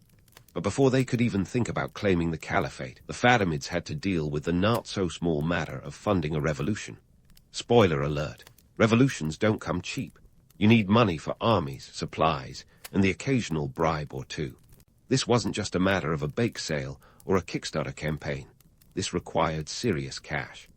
The socio-political landscape of the Mediterranean at that time was a veritable chessboard, with pieces that included the declining Abbasid Caliphate in Baghdad, the Byzantine Empire flexing its muscles in the east, and various local dynasties who thought they were the next big thing. It was a time of shifting alliances and backstabbing betrayals, a historical soap opera with an ever-expanding cast. The Fatimids, however, had a secret weapon, charisma. Their leader, Abu Abdallah al-Shi, was a preacher who could talk people into just about anything. He was like the motivational speaker of the 10th century, rallying tribes in North Africa with promises of a new era under Fatimid rule. And they needed these tribes, specifically the Kutama Berbers, to buy into the dream. It was a classic case of if you win the hearts, you win the war. But let's not romanticize this too much. The Fatimids weren't just handing out pamphlets and singing Kumbaya. There were battles, and lots of them. The Kutama Berbers, who had their own grievances with the ruling Aghlabids, were more than willing to throw their lot in with the Fatimids. These Berbers were the muscle behind the movement, and they fought fiercely, driven by both religious fervor and the prospect of a better deal under Fatimid rule. As for the economic realities, well, those were as harsh as the North African deserts. The Aghlabid dynasty, which the Fatimids sought to overthrow, was no slouch in terms of resources. They controlled a region that had been an economic powerhouse, with lucrative trade routes and fertile lands. The Fatimids needed to tap into this wealth if they were to sustain their uprising. It was like trying to fund a startup while competing against a tech giant, only with more camels and fewer gadgets. In the end, the Fatimids proved that sometimes a good story and relentless determination can change history. They established their caliphate in 909 CE, with their capital in Mahdia, modern-day Tunisia. It was a victory that felt improbable, but there they were, against the odds, writing a new chapter in the annals of history. Of course, this was just the beginning. The Fatimid Caliphate would grow, spread, and face new challenges in the years to come. They were about to embark on a journey that would take them to Egypt and beyond, leaving an indelible mark on the medieval world. But for now, they were simply a newly minted dynasty, standing at the dawn of their own empire, ready to take on whatever the chaotic Mediterranean world could throw at them. And so, with Mahdia as their new operational HQ, the Fatimids were poised to become the medieval globetrotters of the Islamic world. But before they could start picking out drapes for their new digs, they had a little matter of territorial expansion to handle. You see, holding on to Mahdia was one thing, but if they were going to make a serious bid for power, they needed to conquer Kaidwan. a city that was to North Africa what the Louvre is to art lovers, indispensable. Now, Kairouan wasn't just any city. It was the jewel in the crown of the Aghlabid dynasty, a bustling hub of trade, culture, and more importantly, a center of Islamic scholarship. In other words, conquering Kairouan would be like capturing Harvard, Wall Street, and Silicon Valley all in one go. But just like any heist movie worth its salt, this operation required more than brute force. It was time for the Fatimids to flex their political savvy and strategic prowess. Enter Imam al-Mahdi, the Fatimid Caliph, who was the brains behind the operation, or if we're sticking with our heist analogy, the Danny Ocean of this caper. Al-Mahdi was a man with a plan, and he wasn't above using a bit of intrigue to get what he wanted.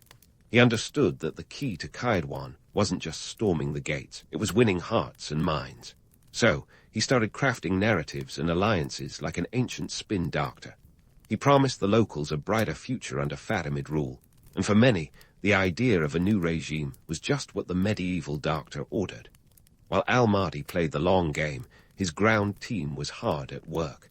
The Fatimid forces, bolstered by the ever-loyal Qutama Berbers, advanced with precision. It was a campaign that blended diplomacy with military might, kind of good cop, bad cop routine that worked astonishingly well. By 921 C, the Fatimids were the proud new landlords of Kairouan, and the Aghlabids were left looking for new digs. It was a masterclass in strategic expansion, the kind that would make even the most seasoned military historians do a double take. But let's not get too misty-eyed about this conquest. The reality on the ground was gritty and complex.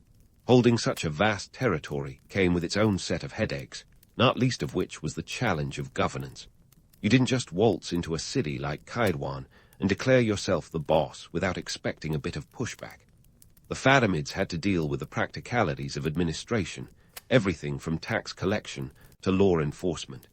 It was a bureaucratic nightmare that would have sent lesser rulers running for the hills. And speaking of taxes, let's talk finances. Running an empire wasn't cheap. The Fatimids had to keep the money flowing, and this meant ensuring that the region's economic engines, trade routes, agriculture, and industry were firing on all cylinders. The Mediterranean trade was the lifeblood of their economy, and the Fatimids knew it. They needed to make sure their ports were open, their merchants were happy, and their coffers were full. It was capitalism, 10th century style, and it required just as much cunning and calculation as any modern business empire. Of course, managing this burgeoning empire wasn't all spreadsheets and economic summits. The Fatimids were also masters of the art of persuasion. They understood that power wasn't just about control, it was about influence. They worked tirelessly to promote their religious legitimacy, emphasizing their descent from the Prophet Muhammad. It was a claim that added a spiritual dimension to their rule, winning them both followers and foes. In a world where religion and politics were inseparably intertwined, this was a power play that carried real weight. Yet, for all their grand visions and strategic maneuverings, the Fatimids faced a constant balancing act. They had to maintain the loyalty of their diverse subjects while fending off external threats. The Mediterranean was a hotbed of rivalry, with the Byzantine Empire looming large, and other Islamic dynasties eyeing Fatimid territory like a kid eyeing the last slice of pizza. The Fatimids had to be ever vigilant, their eyes constantly scanning the horizon for potential threats. And let's not forget the cost of empire building. Expanding their reach might have boosted their prestige, but it also stretched their resources thin. They had to manage a growing bureaucracy, maintain a formidable army, and keep the infrastructure up and running, all without letting the whole enterprise collapse like a house of cards. It was a logistical challenge that required a steady hand and a mind for detail. But as the Fatimids navigated these choppy waters, they were writing a new chapter in the history of the Mediterranean. Their success wasn't just a testament to their military might or their political acumen. It was a reminder that the tides of history are often turned by those who dare to dream big and act boldly.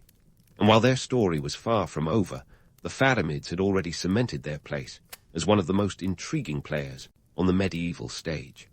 As the dust settled over Kairouan and Mahdia, the Fatimids found themselves at a crossroads. Their early victories had secured them a foothold in North Africa, but the road ahead was fraught with challenges. They had proven their mettle, But now they had to sustain their empire, nurture their ambitions, and confront the realities of an ever-changing world.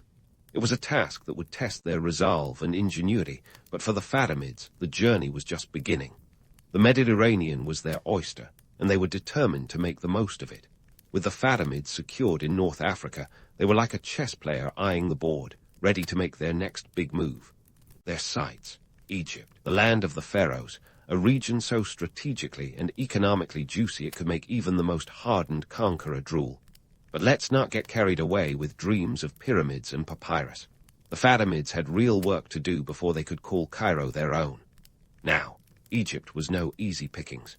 By the mid-10th century, it was under the control of the Ikhshidids, a sunny dynasty that was as popular with the locals as a sandstorm during a picnic. But here's the kicker. The Ikhshidids were like that old car you keep patching up even though it should have been junked ages ago, barely holding together. Political instability, economic woes, and a general sense of meh when it came to governance left Egypt ripe for the picking. The Fatimids saw this and thought, why not us? The plan to conquer Egypt was ambitious, and they knew it. The Fatimids were banking on more than just military might. They needed a strategy that would have Machiavelli nodding in approval. They were well aware that Egypt's wealth lay not just in its fertile lands and bustling trade, but in the lifeblood known as the Nile. This river was the medieval jackpot, providing the agricultural bounty that fed cities and filled coffers. Control the Nile, and you control Egypt. Simple, right? Well, not quite. First, the Fatimids had to assemble an army fit for the task. Their forces, composed of the tried and true Kutama Berbers and other loyal factions, were like a medieval version of the Avengers, formidable but not invincible. Their numbers had to be bolstered, supplies secured, and logistics ironed out. This wasn't just a weekend road trip. It was a full-blown military campaign over hundreds of miles of desert terrain. The Fatimids had to be meticulous, planning every step as if they were orchestrating a grand opera. As they moved towards Egypt, the Fatimids faced challenges that would make even the most seasoned general break into a cold sweat. Harsh landscapes, unreliable supply lines, and the constant threat of enemy skirmishes were just the tip of the iceberg. Yet they pressed on, fueled by a mix of religious zeal and political ambition. By the time they reached the borders of Egypt, the Fatimids were ready to make their move. In 969 C, under the leadership of the astute and cunning General Johar al-Sakili, they began their assault. Johar was not just a brilliant tactician, he was a master of psychological warfare. Knowing full well that battles were won as much in the mind as on the battlefield, he leveraged propaganda to undermine the Ikhshidid authority and win over local support. It was a classic case of divide and conquer, and it worked like a charm. Now, let's tackle the myth of their invincible Fatimid army. While it's tempting to romanticize their victories as the result of sheer martial prowess, the reality was a little less glamorous. The Fatimid forces, though well-organized and disciplined, were not immune to the pitfalls of medieval warfare, disease, desertion, and the ever-looming shadow of logistical nightmares. They had their fair share of setbacks, and their success was as much about outsmarting the enemy as it was about outfighting them. As for the capture of Cairo, it was a masterstroke of strategy and timing. The city, already bubbling with discontent under the Ikhshidids, was more than willing to welcome a new regime that promised stability and prosperity. Johar's forces entered Cairo without a prolonged siege, a testament to his diplomatic finesse and the Fatimids' ability to read the political winds. By August of 969 CE, Cairo was theirs, and the Fatimids had officially added ruler of Egypt to their burgeoning resume. The fall of Cairo wasn't just a military victory, it was a seismic shift in the political landscape of the medieval world. The Fatimids had not only expanded their territory, but had also positioned themselves as a dominant power in the Islamic world. With Cairo as their new capital, they were now at the crossroads of Africa, Europe, and Asia, a trifecta of trade routes that promised immense wealth and influence. But let's not get too carried away with visions of Fatimid grandeur. The reality of governing Egypt was fraught with challenges. The Fatimids had to integrate diverse populations, manage complex bureaucratic systems, and navigate the treacherous waters of medieval politics. Their success depended on maintaining a delicate balance between religious authority and political power. a balance that was as precarious as a tightrope walk over the Nile. Economically, the Fatimids knew they had hit the jackpot. Egypt's agricultural wealth, bolstered by the annual flooding of the Nile, provided a steady stream of resources that filled the state coffers and funded further expansion. Trade flourished under their rule, with Cairo blossoming into a vibrant center of commerce and culture. The city became a melting pot of ideas, goods, and people, a testament to the Fatimids' vision of a prosperous and interconnected empire. Yet, for all their successes, the Fatimids were acutely aware of the challenges that lay ahead. They had to consolidate their power, fend off rival claims, and ensure that their nascent empire didn't crumble under the weight of its own ambition. The capture of Cairo was just the beginning of a new chapter, one filled with opportunities and obstacles in equal measure. As the sun set over the newly minted Fatimid Cairo, the dynasty stood at the threshold of greatness. They had proven that a mix of daring, diplomacy, and determination could change the course of history. But the road ahead was long, and the Fatimids knew they would need every ounce of cunning and resolve to navigate the complexities of their expanding empire. The Mediterranean was still their playground, and the game was far from over. With Cairo firmly in their grasp, the Fatimids were like a band finally hitting the top of the charts after years of playing dive bars. They had made it, but now the pressure was on to deliver. The Fatimid Golden Age wasn't just about shiny things and lavish banquets, though they had plenty of those. It was an era of cultural and economic prosperity that would make even the most jaded historian nod in grudging respect. Let's start with the architecture, because who doesn't love a good building? The Fatimids were determined to leave their mark on Cairo, and they did so by commissioning grand structures that were more than just roof over heads. The Al-Azhar Mosque, founded in 970 CE, wasn't just a place to pray. It was a beacon of intellectual pursuit. Over time, it evolved into one of the oldest universities in the world, a testament to the Fatimids' commitment to knowledge. If you think your student loans are bad, imagine being one of the first scholars there, trying to decipher texts without a decent cafeteria or Wi-Fi. But it wasn't all about bricks and mortar. The Fatimids were savvy traders, understanding that commerce was the lifeblood of their empire. They turned Cairo into a bustling hub of trade, a medieval Silicon Valley without the tech bros. With its strategic position connecting Africa, Asia, and Europe, Cairo was a magnet for goods, ideas, and cultures. The Fatimids knew how to play the trade game, encouraging merchants from far and wide to pass through their bazaars. Spices, textiles, precious metals, you name it, Cairo had it. And let's not forget the lucrative ivory and gold that traveled through their ports like it was Black Friday every day. Now, let's tackle the myth of the Fatimid utopia, a common image painted in the sepia tones of nostalgia. While the Fatimid era indeed brought stability and prosperity, it wasn't all kumbaya and group hugs. Underneath the golden exterior, there were simmering tensions and financial burdens that would make any modern-day CEO break out in cold sweats. Maintaining an empire wasn't cheap, and the Fatimids had to keep their coffers full.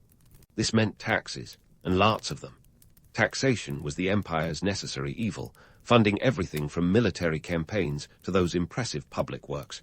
However, it wasn't always popular. Turns out, people throughout history have never really loved paying taxes. Who knew? Socially, the Fatimids were a mixed bag. They were Ismaili Shia Muslims ruling over a majority Sunni population, which was a bit like trying to run a vegan restaurant in cattle country. Challenging, to say the least. To maintain control, the Fatimids practiced a policy of relative tolerance, allowing various religious and ethnic groups to coexist under their rule. This was as much about pragmatism as it was about ideology. Happy subjects were less likely to revolt, and the Fatimids were keen on keeping revolts to a minimum. After all, nothing ruins a golden age like a good old-fashioned uprising. Externally, the Fatimids faced threats that would keep any ruler up at night. The Byzantine Empire, always lurking like a nosy neighbor, posed a constant threat. And then there were the Seljuks, the new kids on the block, who were as aggressive as they were ambitious. The Fatimids had to be on their toes, balancing diplomacy with the occasional show of force. Their navy, a formidable force in the Mediterranean, was both their sword and shield, protecting trade routes and projecting power across the waves. Yet, despite the challenges, the Fatimids thrived. They fostered a cultural renaissance, promoting arts and sciences with the enthusiasm of a parent at a school play. Scholars, poets, and artisans found a welcoming home in Cairo, contributing to a vibrant intellectual scene. The Fatimid court was a magnet for talent, drawing in the best and brightest from across the Islamic world. It was a time of innovation and creativity, where the arts flourished under the patronage of a dynasty that understood the value of culture as a soft power tool. But let's not get too starry-eyed. This period of prosperity came with its own set of contradictions. The Fatimids, for all their enlightened rule, were not immune to the pitfalls of power. Internal strife was a recurring theme, with factionalism and intrigue a constant undercurrent. The court was a hotbed of political maneuvering, where alliances were as fluid as the Nile itself. It was a game of thrones that didn't involve dragons, but was just as cutthroat. Economically, the Fatimids had to walk a tightrope. Their prosperity was built on a delicate balance of trade, agriculture, and taxation. Any disruption to this balance could spell disaster. They invested in infrastructure, improving irrigation systems to boost agricultural output. The Nile, that ever-reliable source of life, was key to their success, but it was also a fickle friend. A bad flood, or worse, a drought, could wreak havoc on the economy, turning the breadbasket of the empire into a basket case. Yet for all their challenges, the Fatimids left an indelible mark on history. Their golden age was a testament to their ability to adapt, innovate, and thrive in a world that was as unpredictable as it was dynamic. They were a dynasty that understood the power of ideas, the importance of trade, and the necessity of diplomacy. Their legacy, like the monuments they left behind, stood the test of time, a reminder that even in the tumult of history, greatness can emerge. As the Fatimids navigated the complexities of their era, they laid the groundwork for future generations. Their achievements in art, architecture, and trade were not just markers of their success, but blueprints for what a prosperous society could look like. The golden age of the Fatimids was a chapter filled with brilliance and contradiction, a period that challenged perceptions and redefined possibilities. But as the sun rose over Cairo, casting its golden light on the bustling streets and grand mosques, the Fatimids knew their journey was far from over. The challenges of empire building were endless, and the road ahead was fraught with uncertainty. Yet, with their eyes set firmly on the horizon, the Fatimids continued to stride forward, determined to carve out their place in the annals of history. The Mediterranean was still theirs to explore, and the game, full of intrigue, ambition, and the promise of glory, was still very much on. As the Fatimids continued their Mediterranean adventure, they were riding high on the success of their golden age. But as the saying goes, what goes up must come down, and the Fatimids were about to find out that the laws of gravity applied to empires too. The decline of the Fatimid Caliphate was a saga of internal discord, economic missteps, and external pressures that would give any ruler nightmares. They were like a rock band that had just discovered the pitfalls of excess, infighting, and the allure of the good old days. Let's start with the internal discord, which was as inevitable as the morning coffee spill. The Fatimid court was a swirling vortex of intrigue, where political factions were about as friendly as cats in a bathtub. Various power players jostled for influence, and the caliphs found themselves caught in a web of court politics that made Game of Thrones look like a tea party. Factionalism was rampant, with rivalries that could outlast even the most stubborn family feud. It was a classic case of too many cooks in the kitchen, and the resulting chaos weakened the central authority. Economically, the Fatimids found themselves in choppy waters. The empire's prosperity was built on the delicate balance of trade, agriculture, and taxation. But maintaining this balance was like juggling flaming torches while riding a unicycle across a tightrope. The Fatimid administration struggled to keep up with the demands of an expanding empire, and the economic engine began to sputter. Inflation reared its ugly head, and the coffers were not as full as they used to be. The once flourishing trade routes were disrupted by the rise of new players on the scene, like the Seljuks, who were not exactly the sharing type. The Fatimids' grip on the Mediterranean trade routes loosened, and with it, their economic power waned. Externally, the Fatimids were facing pressures that would make even the most seasoned diplomats sweat bullets. The Crusades were in full swing, and the European knights, fueled by religious zeal and the promise of plunder, were not exactly sending friendship bracelets. The Fatimids, who had once been the cool kids on the block, found themselves caught between a rock and a hard place. On one side, the Crusaders were carving out their own little kingdoms in the Levant, and on the other, the Seljuks were expanding their influence with the subtlety of a bull in a china shop. The Fatimids were squeezed from both sides, and the pressure was mounting. Now, let's debunk a popular myth. The idea that the Fatimid decline was inevitable, as if some cosmic script had preordained their fall. The truth is, history is not a straight line, but a tangled web of possibilities and choices. The Fatimids made strategic errors, yes, but they were also victims of circumstances beyond their control. Their decline was not a foregone conclusion, but a complex tapestry of missteps, external threats, and the relentless march of time. If history teaches us anything, it's that empires rise and fall not through destiny, but through the messy, unpredictable dance of human ambition and folly. Despite their decline, the Fatimids left a legacy that would reverberate through the Mediterranean for centuries. Their influence on the political and cultural landscape was profound, shaping the region in ways that are still visible today.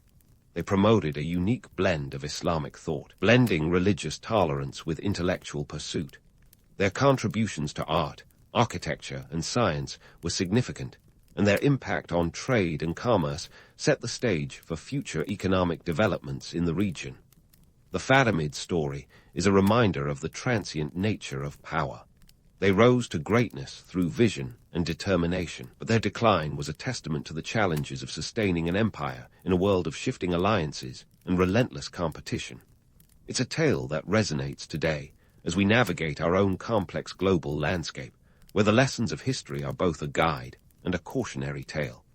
So, as the sun set on the Fatimid Caliphate, their story remained etched in the annals of history, a story of ambition, ingenuity, and the enduring quest for greatness. The Fatimids may have faded into the twilight of history, but their legacy continues to inspire, reminding us that even in decline, there is much to learn from those who dared to dream big and act boldly. The Mediterranean, with its ever-changing tides and timeless allure, still whispers the stories of those who shaped its destiny, and the Fatimid's tale is one that will be told for generations to come. In the grand tapestry of history, the Hanseatic League might seem like a footnote scribbled in the margins, a motley crew of medieval merchants who accidentally stumbled into economic dominance. But here's the twist. These guys didn't start with a master plan to rule the economic seas. Nope, the League's origins are more happy accident than carefully plotted heist movie. Picture a group of merchants in the 12th century, sprawled over the chilly, cobblestone streets of northern Europe, scratching their heads over chaotic trade routes and thinking, there has to be a better way. Back then, trade was more akin to a dangerous game of the floor is lava, with each city operating like its own little fiefdom, complete with tolls, taxes, and bandits lurking in the shadows. If you wanted to move goods from, say, Lubeck to Novgorod, you weren't just dealing with the elements. You were navigating a medieval bureaucracy that could make the DMV look like a utopian dream. Enter the merchants of Lubeck and Hamburg, who, around 1159, decided to band together not because they wanted to dominate the Baltic trade, but because they were just tired of getting fleeced every time they tried to sell a barrel of herring. Lubeck, you see, was the beating heart of this burgeoning alliance, a city that had risen from the ashes, quite literally, after being burned down in 1138. By the 12th century, it had become a vital trading hub, perfectly positioned between the North and Baltic seas. The merchants of Lubeck had one simple, yet revolutionary, idea. What if they could create a network that would allow them to trade freely, without the constant menace of piracy and arbitrary taxes? By banding together, these merchants could wield enough power to negotiate with princes and kings, demanding safe passage and fair treatment. It wasn't grand strategy. It was survival of the savviest. But why stop at survival when you can thrive? As more cities saw the benefits of this loose alliance, what began as a network of convenience started to morph into something much more formidable. By the late 13th century, the League had grown to encompass over 70 cities, stretching from London to Riga. This wasn't just a trading pact. It was an economic juggernaut, a medieval version of Amazon Prime. offering members the benefits of collective bargaining and mutual defense. The League's ships, bristling with cargo and armed to the teeth, became a common sight on the Baltic and North Seas. And here's where the myth-busting comes in. The League's success wasn't because of some secret cabal of merchant masterminds. It was a combination of necessity, a dash of luck, and the chaotic nature of medieval trade. Take the city of Visby, for example, a key member of the League situated on the island of Gotland. Visby's strategic position made it a critical link in the trade routes between the eastern and western parts of the League. But the city's rise wasn't due to some preordained plan. It was because the merchants there were really good at playing the geopolitical game. They struck deals, cut losses, and made sure that every ship leaving their harbor was a floating fortress. Visby was less a city and more a well-oiled machine, a testament to the League's ability to adapt and thrive in a world that was often one sword's swing away from total mayhem.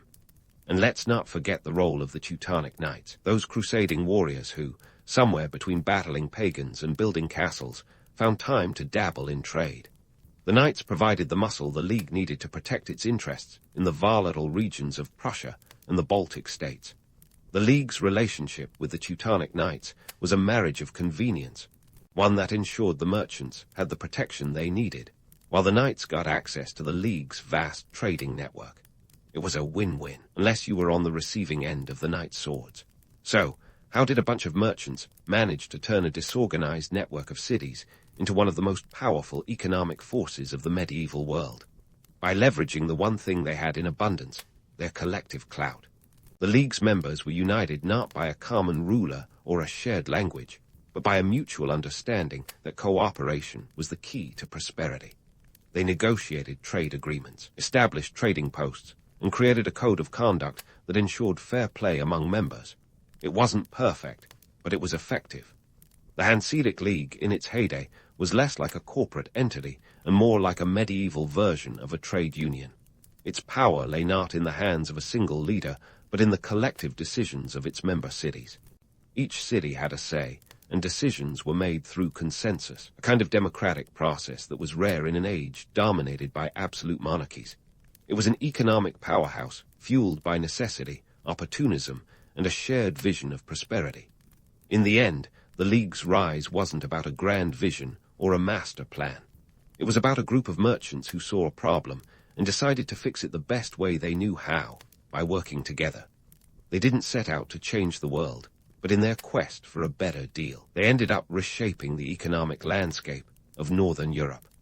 The Hanseatic League was a testament to the power of cooperation, a reminder that sometimes the most significant changes come not from those who seek power, but from those who simply want to make life a little easier. The Hanseatic League's story of trade dominance is not just about moving goods from A to B. It's about how a collective of cities could make anyone who fancied a fish dinner dependent on their supply lines. Let's talk Baltic herring. In the Middle Ages, this was no humble catch. It was the backbone of the League's power, the medieval equivalent of oil or gold. By the 13th century, the League's control over herring was so tight, even a sea lion would have trouble getting a bite without their say-so. They had the Baltic Sea practically locked down, turning fish into a commodity that could sway economies and feed armies. Now, if you're wondering how fish could hold such sway, remember this was a time when refrigeration was as much a figment of imagination as smartphones. Salted herring was the medieval answer to long-lasting protein. The League's grip on the herring trade wasn't just about hauling in nets full of fish.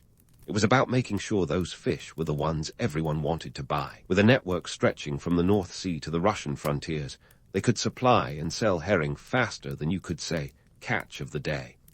And like any savvy business operation, they kept a keen eye on quality control, ensuring their product could withstand the rigors of medieval logistics. Speaking of logistics, the League was like a medieval Amazon with ships instead of drones. Their fleet was the envy of the medieval world, a veritable armada of cargo ships that could carry up to 200 tons of cargo each. Imagine the sight, these bulky vessels making their way through the stormy seas, laden with everything from wax to wool, and of course, barrels of that precious herring. The cargo was no luxury liner. It was the workhorse of the seas, designed for durability, not speed. And while we're myth-busting, let's get one thing straight. These ships weren't propelled by the wind of ambition alone. They required skilled sailors who were part mariner, part merchant, navigating not just waters, but also the tricky currents of politics and trade agreements. But it wasn't just about the goods on board. It was about where they were headed. The League established a network of contours, or trading posts, in key ports like Bruges, London, and Bergen. These weren't just places to unload cargo. They were the medieval equivalent of distribution centers, each strategically placed to maximize reach and minimize risk. The contour in London, for example, nestled in the bustling steelyard near the Thames, was a hub of commerce where German merchants rubbed shoulders with English traders, swapping not just goods but ideas. The League's contours were more than warehouses. They were the nerve centers of a trade empire that stretched across Europe. And let's not forget the salt trade. If herring was the bread, then salt was the butter of the League's trade dominance. Salt was the great preserver, the magical substance that kept food edible far longer than nature intended. The League's stranglehold on the salt trade was another notch in their economic belt. From the salt mines of Lüneburg to the salt pans of the Bay of Biscay, they had their fingers in every grain. It's no exaggeration to say they salted away their profits, using salt's essential nature to cement their position in the market. Trade wasn't just about the physical movement of goods. It was about creating a system that could withstand the whims of kings and the threats of pirates. The League's merchants were master negotiators, using every tool at their disposal to secure trade privileges and protection. They struck a balance between aggression and diplomacy, sometimes playing the role of the friendly neighbor, and at other times, the enforcer with a fleet of ships to back their claims. If you think a pirate's life was for them, think again. The League's merchants were more likely to hire pirates as privateers to protect their interests than to go rogue themselves. In their pursuit of trade dominance, the League also laid the groundwork for some of the modern practices we take for granted today. For instance, their use of standardized weights and measures helped to eliminate much of the guesswork and dishonesty that plagued trade at the time. They were all about transparency, at least when it suited them, insisting on clear accounting practices that would make the most fastidious CPA proud. And let's not forget their role in the advent of insurance. Shipping goods across pirate-infested waters was a risky business, so the League introduced systems to spread the risk among merchants, a precursor to the insurance policies of today. But the League's influence extended beyond mere economics. Their insistence on negotiated trade agreements and mutual defense pacts foreshadowed the kind of international cooperation we see in modern trade organizations. This wasn't just about getting a good deal on a barrel of herring. It was about creating a trade environment where merchants could operate with a degree of predictability and protection. The League's ability to negotiate with kings and princes made them a political force in their own right, one that could tip the scales in regional power struggles. Of course, with great power came great responsibility, or not. The League's merchants weren't above playing dirty if it meant keeping their trade routes open. Blockades, embargoes, and a bit of strong-arming were all part of their toolkit. They knew the value of a closed port in negotiations, and they weren't afraid to flex their muscles to get what they wanted. When the city of Bruges dared to challenge the League's privileges, the merchants simply took their business elsewhere, leaving Bruges to stew in its own economic decline until it saw the light. But let's not pretend the League was a monolithic entity with a unified vision. It was a loose alliance of cities, each with its own interests and priorities. The League's power lay in its ability to bring these disparate elements together under a common cause, a feat that was as much about diplomacy as it was about economic acumen. The League's success was a testament to the power of collective action, a reminder that even in a world dominated by feudal lords and monarchs, a group of merchants could shape the destiny of nations. All this wheeling and dealing wasn't just about making a quick buck, though that was certainly part of it. The merchants of the Hanseatic League were building something more enduring, a network of trade and cooperation that would influence the course of European history. Their story is one of ambition and adaptability, of merchants who saw the chaos of the medieval world not as a barrier but as an opportunity. They didn't set out to become a legend, but by forging a path through the stormy seas of commerce and politics, they became one. And so, the League sailed on, a flotilla of opportunity in a world fraught with danger and intrigue, their sails filled with the winds of change. They weren't just moving goods, they were moving ideas, shaping the world one trade agreement at a time. As they navigated the treacherous waters of medieval trade, they left a wake that would ripple through history, setting the stage for the next chapter of their story, a tale of power, profit, and the relentless pursuit of prosperity. As the Hanseatic League charted its course through the turbulent seas of medieval trade, it wasn't just their ships that commanded attention, it was their uncanny knack for wielding influence without the need for a standing army. Imagine this, a coalition of merchants who could sway kings and outmaneuver pirates, all while keeping their hands relatively clean of the blood and grime typical of European power struggles. This was the League's real genius, diplomacy as their weapon of choice, treaties as their battlegrounds. Let's dive into the nitty-gritty of how this played out. The League was like the ultimate chess master, always thinking several moves ahead. They didn't need swords when they had scrolls, meticulously crafted documents that could open ports, secure trade rights, and even enforce embargoes. Take the Treaty of Stralsund, signed in 1370, as a prime example. Here, the League brought the mighty King Valdemar IV of Denmark to his knees, securing a 15% share of profits from the Danish sound tolls. No small feat, considering these tolls were the medieval equivalent of a cash cow, funding royal coffers for whatever regal whims needed indulging. How did they manage this? Through a combination of economic pressure and savvy negotiation. The League understood the power of unity and collective bargaining long before labor unions made it cool. With over 70 cities under their banner, their power lay not just in numbers, but in the shared interests of its members. They knew that together they could dictate terms that even monarchs had to respect. If a king dared to cross them, they'd simply threaten to redirect their trade routes, effectively starving the offending kingdom of vital economic activity. It was the equivalent of pulling the plug on the medieval internet. Suddenly, you find yourself isolated and out of the loop. Now, about those pirates. The Baltic Sea was a veritable playground for seafaring brigands, but the League had a way of turning threats into opportunities. While others saw pirates as a menace, the League saw potential recruits. Why fight pirates when you can hire them? By transforming them into privateers, mercenaries of the sea with a dash of legal legitimacy. They effectively co-opted the enemy. It was a brilliant strategy.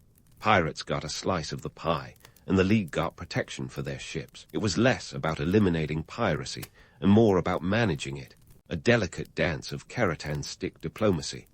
But let's not romanticize the League as some benevolent protector of merchants and markets. Behind the polished facade of treaties and trade, there lurked a more ruthless reality. The League knew how to play dirty when the situation called for it. They weren't above using blockades to bring cities to heel or leveraging their economic weight to influence regional politics. When the city of Bruges tried to assert its independence from League control, the merchants simply packed up and shifted their base of operations to Antwerp, leaving Bruges to wither economically until it came back to the negotiating table. The League's version of tough love was enough to make even the hardiest of medieval cities reconsider their stance. This wasn't just about economic clout, either. The League's influence extended into the realm of geopolitics. They weren't just passive participants in the power plays of the day. They actively shaped the political landscape. Their ability to forge alliances and broker peace deals made them indispensable to the European power structure. In 1368, the League played a crucial role in the formation of the Confederation of Cologne, a military alliance that aimed to counter the power of Denmark. By acting as kingmakers, they could tip the balance of power without ever donning a crown themselves. The Hanseatic League was a paradox, a decentralized network that wielded centralized power, a commercial entity that rivaled the might of nations. It was the medieval version of a multinational corporation, complete with all the cutthroat tactics and strategic maneuvering you'd expect from a boardroom bent on global domination. They didn't need castles or coronets. They had contracts and commerce. And while they might have lacked the pomp and circumstance of royalty, their influence was arguably more enduring. In the end, the League's story is one of transformation, with merchants who started out seeking protection from pirates and tolls, only to become pirate managers and toll collectors themselves. It's a tale of how economic necessity can birth political power, how trade can become a tool of diplomacy, and how those who seek to navigate the murky waters of commerce must sometimes embrace the shadows. The Hanseatic League was not just a footnote in history. It was a testament to the power of collective action and the enduring influence of trade in shaping the world.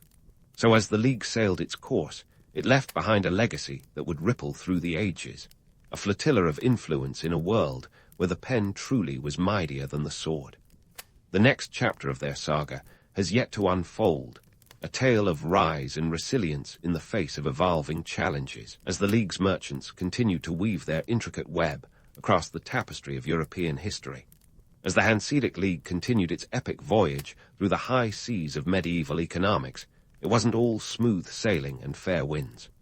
Beneath the surface of this trading titan, the League was a cauldron of simmering tensions, a medieval soap opera where cooperation often wore a cloak of competition. Picture this: a coalition of over 70 cities, each with its own agenda, trying to sing from the same hymn sheet. If you think herding cats is tough, try herding a bunch of fiercely independent medieval merchants. The League's internal dynamics were less about harmony and more about a delicate balance of power. Lübeck, often seen as the big cheese of the League, was like the overbearing sibling who always wanted to have the last word. They were the self-appointed leaders, but not everyone was thrilled about playing second fiddle. Each member city was a sovereign entity with its own interests, and they didn't always align. For example, the rivalry between Lübeck and Hamburg was the medieval equivalent of sibling rivalry on steroids. Both cities wanted to dominate the lucrative trade routes of the Baltic and North Seas, and their constant bickering could make a reality TV feud look tame. Maintaining unity in the League was like trying to keep a pack of wolves from turning on each other. The Hanseatic Diet, the League's decision-making body, was where the magic, or chaos, happened. Imagine a medieval board meeting with representatives from each city, all jockeying for position and trying to push their own agendas. Decisions were made by consensus, which sounds all well and good until you realize that getting a bunch of headstrong merchants to agree on anything was about as easy as getting a cat to fetch. It was a process fraught with tension, where alliances shifted as quickly as the North Sea tides. One of the League's biggest challenges was managing the constant tug-of-war between cooperation and competition. While they needed each other to stand strong against external threats, internally it was a different story. Take the Contour in London, for instance, a bustling hub of commerce where German merchants were meant to work together for the common good. In reality, it was often a hotbed of rivalry, with merchants from different cities trying to undercut each other for the best deals. The League cities were like players in a high-stakes poker game, each trying to bluff their way to the top without showing their hand. And let's talk about the internal power shifts that kept the League on its toes. As the 15th century rolled in, the League's dominant position wasn't as secure as it once was. New economic powers were emerging, and the League's member cities couldn't always agree on how to respond. Cities like Stockholm and Danzig started flexing their muscles, challenging Lübeck's leadership and pushing for a bigger slice of the pie. These internal squabbles were like termites in the timber, weakening the League's once solid foundation. The seeds of the League's decline were sown long before historians penned their final chapters. While the external pressures of changing trade routes and emerging competitors were significant, it was the internal discord that truly began to unravel the League. The unity that had been their greatest strength became their Achilles' heel. As cities grew more powerful and independent, the League's collective decision-making process became increasingly cumbersome. It was like trying to steer a ship with too many captains, each one convinced they knew the best course. The late 15th century, the Hanseatic League was starting to look like a relic of a bygone era. The rise of centralized nation-states posed a new challenge, as kings and princes began to assert control over trade in their territories. The League's decentralized structure, once a source of strength, became a liability. Cities began to prioritize their own interests over the collective good, and the spirit of cooperation that had been the League's hallmark started to fade. The Hanseatic League's tale is a cautionary one, a reminder that even the mightiest alliances can crumble from within. For all their economic clout and political savvy, the League's merchants couldn't escape the age-old truth that power, once gained, is hard to share. The League's decline wasn't a swift fall, but a slow unraveling, a gradual slip from dominance as the world around them changed. So, as the Hanseatic League's ships continued to ply the waters of northern Europe, their sails still billowing with the winds of trade. The internal struggles and shifting alliances marked the beginning of the end for this once mighty coalition. The League's story is far from over, but the cracks were beginning to show, and the echoes of discord would shape the next chapter of their saga. The Hanseatic League, once a formidable flotilla of economic might, was beginning to resemble an aging ship, its timbers groaning under the weight of internal strife and external pressures. Yet, as the League's influence waned, the echoes of its past achievements continued to reverberate through the corridors of history, leaving a legacy that would inform the future of European trade and cooperation. Let's set the stage. By the 16th century, the League was grappling with the rise of powerful nation-states, whose rulers weren't exactly keen on sharing the economic pie. Centralized monarchies like those in Spain and France were rewriting the rules of trade, favoring national interests over cross-city alliances. The game had changed, and the League's decentralized model, once its greatest strength, now seemed about as useful as a medieval map in a GPS world. The League's member cities, once bound by a shared mission of mutual prosperity, began to drift apart, each chasing their own fortunes in a rapidly evolving landscape. Yet even as the League's cohesion unraveled, its impact on the fabric of European trade was undeniable. Their pioneering practices of negotiated trade agreements and mutual defense pacts were the precursors to the structures we see today in trade unions and supranational organizations like the European Union.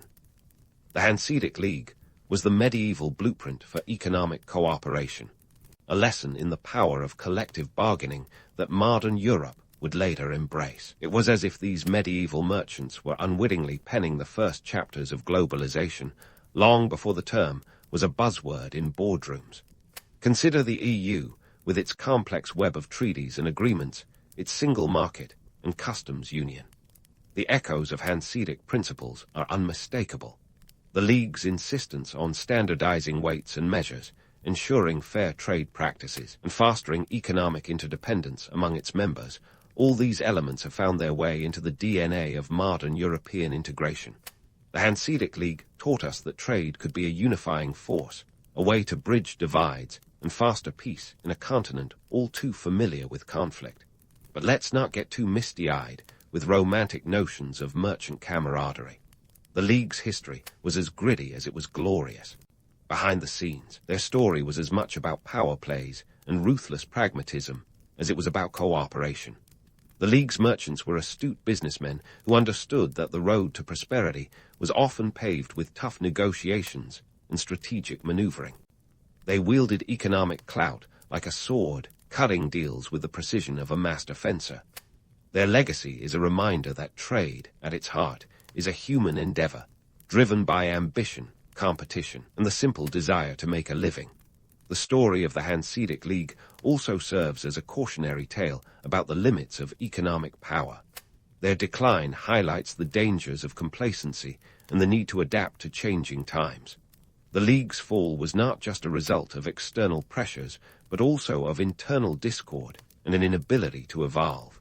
In many ways, it was a medieval lesson in the importance of innovation and flexibility, lessons that modern businesses and governments would do well to heed. As we reflect on the Hanseatic League's legacy, we're reminded of the dual nature of history, its capacity to inspire and to caution. The League's achievements were monumental, a testament to human ingenuity and the power of collective action. Yet their eventual decline underscores the fragility of even the mightiest alliances, a reminder that no matter how powerful a coalition may be, it must continually adapt to survive. In today's interconnected world, where economic powerhouses and trade blocs shape global dynamics, the League's story resonates more than ever. The lessons of cooperation and competition, of unity and division, are as relevant now as they were in the bustling ports of medieval Europe. As we navigate the complexities of modern trade and diplomacy, the Hanseatic League stands as a beacon from the past, illuminating both the possibilities and pitfalls of economic collaboration. And so, the Hanseatic League sails into the annals of history, its legacy etched in the foundations of modern Europe. It was a grand experiment in cooperation and commerce, a tapestry woven with threads of ambition and adaptability. Their story is a testament to the enduring power of trade to shape the world, a reminder that even in the face of division and discord, the spirit of collaboration can light the way forward. As we close the book on this chapter, the League's legacy continues to ripple through time, a story not just of what was, but of what could be. In the cool highlands of the Andes, where the air is thin but history is thick, there was once a small group of people who probably didn't realize they were on the brink of building one of history's most impressive empires. Yep, we're talking about the Incas, a tribe that started around 1200 CE in the Cusco region, which at that time was about as significant as a dot on a map. Fast forward a few centuries, and they would be ruling over a stretch of land that puts most modern-day countries to shame. But let's not get ahead of ourselves. First, we need to talk about how they went from zero to hero. Picture a small tribe huddled together in the valley of Cusco, with dreams bigger than their numbers. These folks weren't just sitting around knitting alpaca sweaters. They were strategizing, forging alliances, and itching for expansion. The Incas were like that scrappy garage band that eventually sells out stadiums. They had raw talent, sure, but they also had a plan, and a pretty cunning one at that. One of their strategies was to marry their way into power, because who needs Tinder when you have strategic marriage alliances? The Inca rulers would marry off their sons and daughters to neighboring tribes, turning potential enemies into in-laws. It's like the ancient version of keep your friends close and your enemies closer, but with more llamas and fewer awkward Thanksgiving dinners. This tactic was a game changer, leading to a domino effect of alliances that expanded their influence faster than you can say diplomatic coup. But it wasn't all just about who you could woo with a well-placed proposal. The Incas were also masters of myth-making. Take the legend of Manco Capac, their mythical first king. According to the lore, he emerged from Lake Titicaca, sent by the sun god Inti to find a place where a golden staff would sink into the earth. A very specific real estate requirement, if you ask me. The story is as much about divine destiny as it is about a clever PR campaign. It gave the Inca rulers a celestial stamp of approval, which, let's face it, is way more impressive than any earthly endorsement. Now, let's sprinkle in some hard facts. By the time the Incas really got their groove on, around the 15th century, they were overseeing an empire that stretched over 500 miles, from modern-day Colombia to Chile. At their height, they ruled over an estimated 10 million people. For comparison, that's like the entire population of Sweden today, except instead of ABBA, you've got panpipes and a lot more stone masonry. Their rapid expansion wasn't just due to their silver tongues and strategic marriages. The Incas had some serious infrastructure game. They built roads that would make even the Romans do a double take, nearly 25,000 miles of them, a feat that's impressive even by today's standards. These roads weren't just for show. They were the veins and arteries of the empire, keeping it connected and alive. Messengers, known as chasquis, would run these roads faster than your average Amazon delivery, relaying messages across the sprawling empire in a matter of days. However, let's not romanticize this too much. The rise of the Inca Empire wasn't all sunshine and rainbows, or sun gods and golden staffs for that matter. It was also about power, control, and sometimes a bit of good old-fashioned coercion. The Incas had a knack for integrating conquered peoples by offering them a choice. Join us and enjoy the benefits of our empire, or, well, face consequences that'll make you wish you had. It was a system that combined diplomacy with a subtle hint of intimidation, a cocktail that proved quite effective. So, in the grand scheme of things, what we see in the early days of the Inca Empire is a fascinating blend of myth, strategy, and a relentless drive for expansion. They started as a small tribe in the Cusco region, but through a series of shrewd moves and a little divine intervention, at least according to legend, they laid the foundation for what would become a mighty empire. And while the stories might be tinged with romance and divine favor, the reality is that the Incas were just really, really good at playing the Game of Thrones, Andean style. Stay tuned, because this is just the beginning of their epic saga. While the Incas' knack for strategic matchmaking and myth-making set the stage, it was their infrastructure that truly took the empire from local garage band to global sensation. We're talking about roads that don't just connect places, but seem to defy the very laws of nature. Imagine highways zigzagging through mountains, valleys, deserts, and rainforests, all without a single wheel or metal tool to their name. That's right. The Incas rolled out nearly 25,000 miles of roads with nothing but stone, grit, and a vision that would make modern civil engineers either swoon or weep with envy. Let's zoom in on the logistics of this stony symphony. The Incas didn't have draft animals like horses or oxen. No, they had llamas. And while llamas are great for carrying loads and looking majestic in profile, they aren't exactly the horsepower you'd hope for when hauling hundreds of tons of stone. Yet, somehow, the Incas managed to carve their roads across some of the most challenging terrains on Earth. The secret source was community labor, known as mida, where every subject contributed labor in lieu of taxes. It was a system that turned an empire's people into its most vital resource. It sounds idyllic until you remember that not participating wasn't exactly an option. Participation was mandatory, and non-compliance could result in consequences that were less than picturesque. Now, let's talk about those roads and what made them extraordinary. They weren't just functional, they were feats of engineering. The Incas built retaining walls to support roads on steep mountainsides, dug drainage ditches to protect against the Andean deluges, and even constructed suspension bridges made from woven grass. These bridges weren't just Instagrammable spots. They were crucial lifelines for trade and communication. The Incas had a knack for building infrastructure that was both practical and poetic, a trait we could use a bit more of in today's urban planning. But roads are just the beginning. The Incas also had an ingenious communication system that would make your smartphone look like a tin can on a string.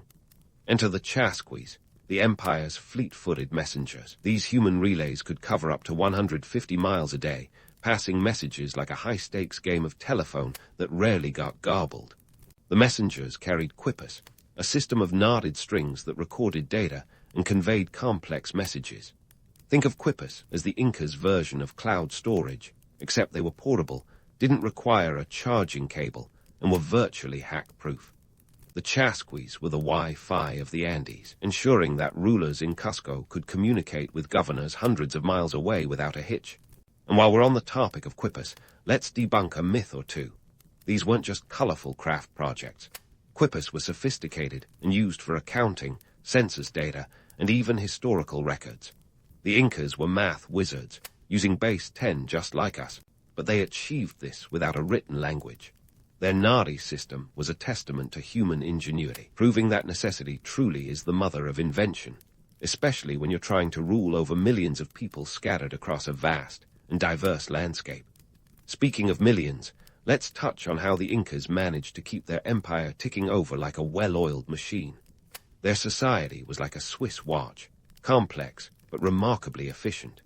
At the heart of this was a centralized economy that would make any modern-day planner's jaw drop. Resources were redistributed based on need rather than greed, with surpluses stored in warehouses strategically placed along the road network. This wasn't some utopian fantasy. This was survival, especially in a region where weather could turn on a dime. In times of drought or disaster, these warehouses were the difference between life and death. Yet, this system wasn't purely altruistic. By controlling the distribution of resources, the Inca elite maintained a grip on power that was tighter than a quipu knot. Now, let's not shy away from the darker side of this grand enterprise. While the roads and quippus paint a picture of an advanced civilization, the reality was a bit more complex. The Incas weren't just benevolent rulers. They were also shrewd administrators, and at times, ruthless overlords. Their empire thrived on a delicate balance of reciprocity and control, where loyalty was rewarded, but dissent was swiftly crushed. Conquered peoples were often relocated to prevent rebellion, a policy that sounds like a strategic masterstroke until you consider the human cost. This was an empire maintained by both the carrot and the stick, with the latter occasionally wielded with brutal efficiency. Despite these harsh realities, it's hard not to be captivated by the Incas' achievements. Their ability to unify diverse cultures under a single banner, all while building infrastructure that still impresses today, is nothing short of remarkable.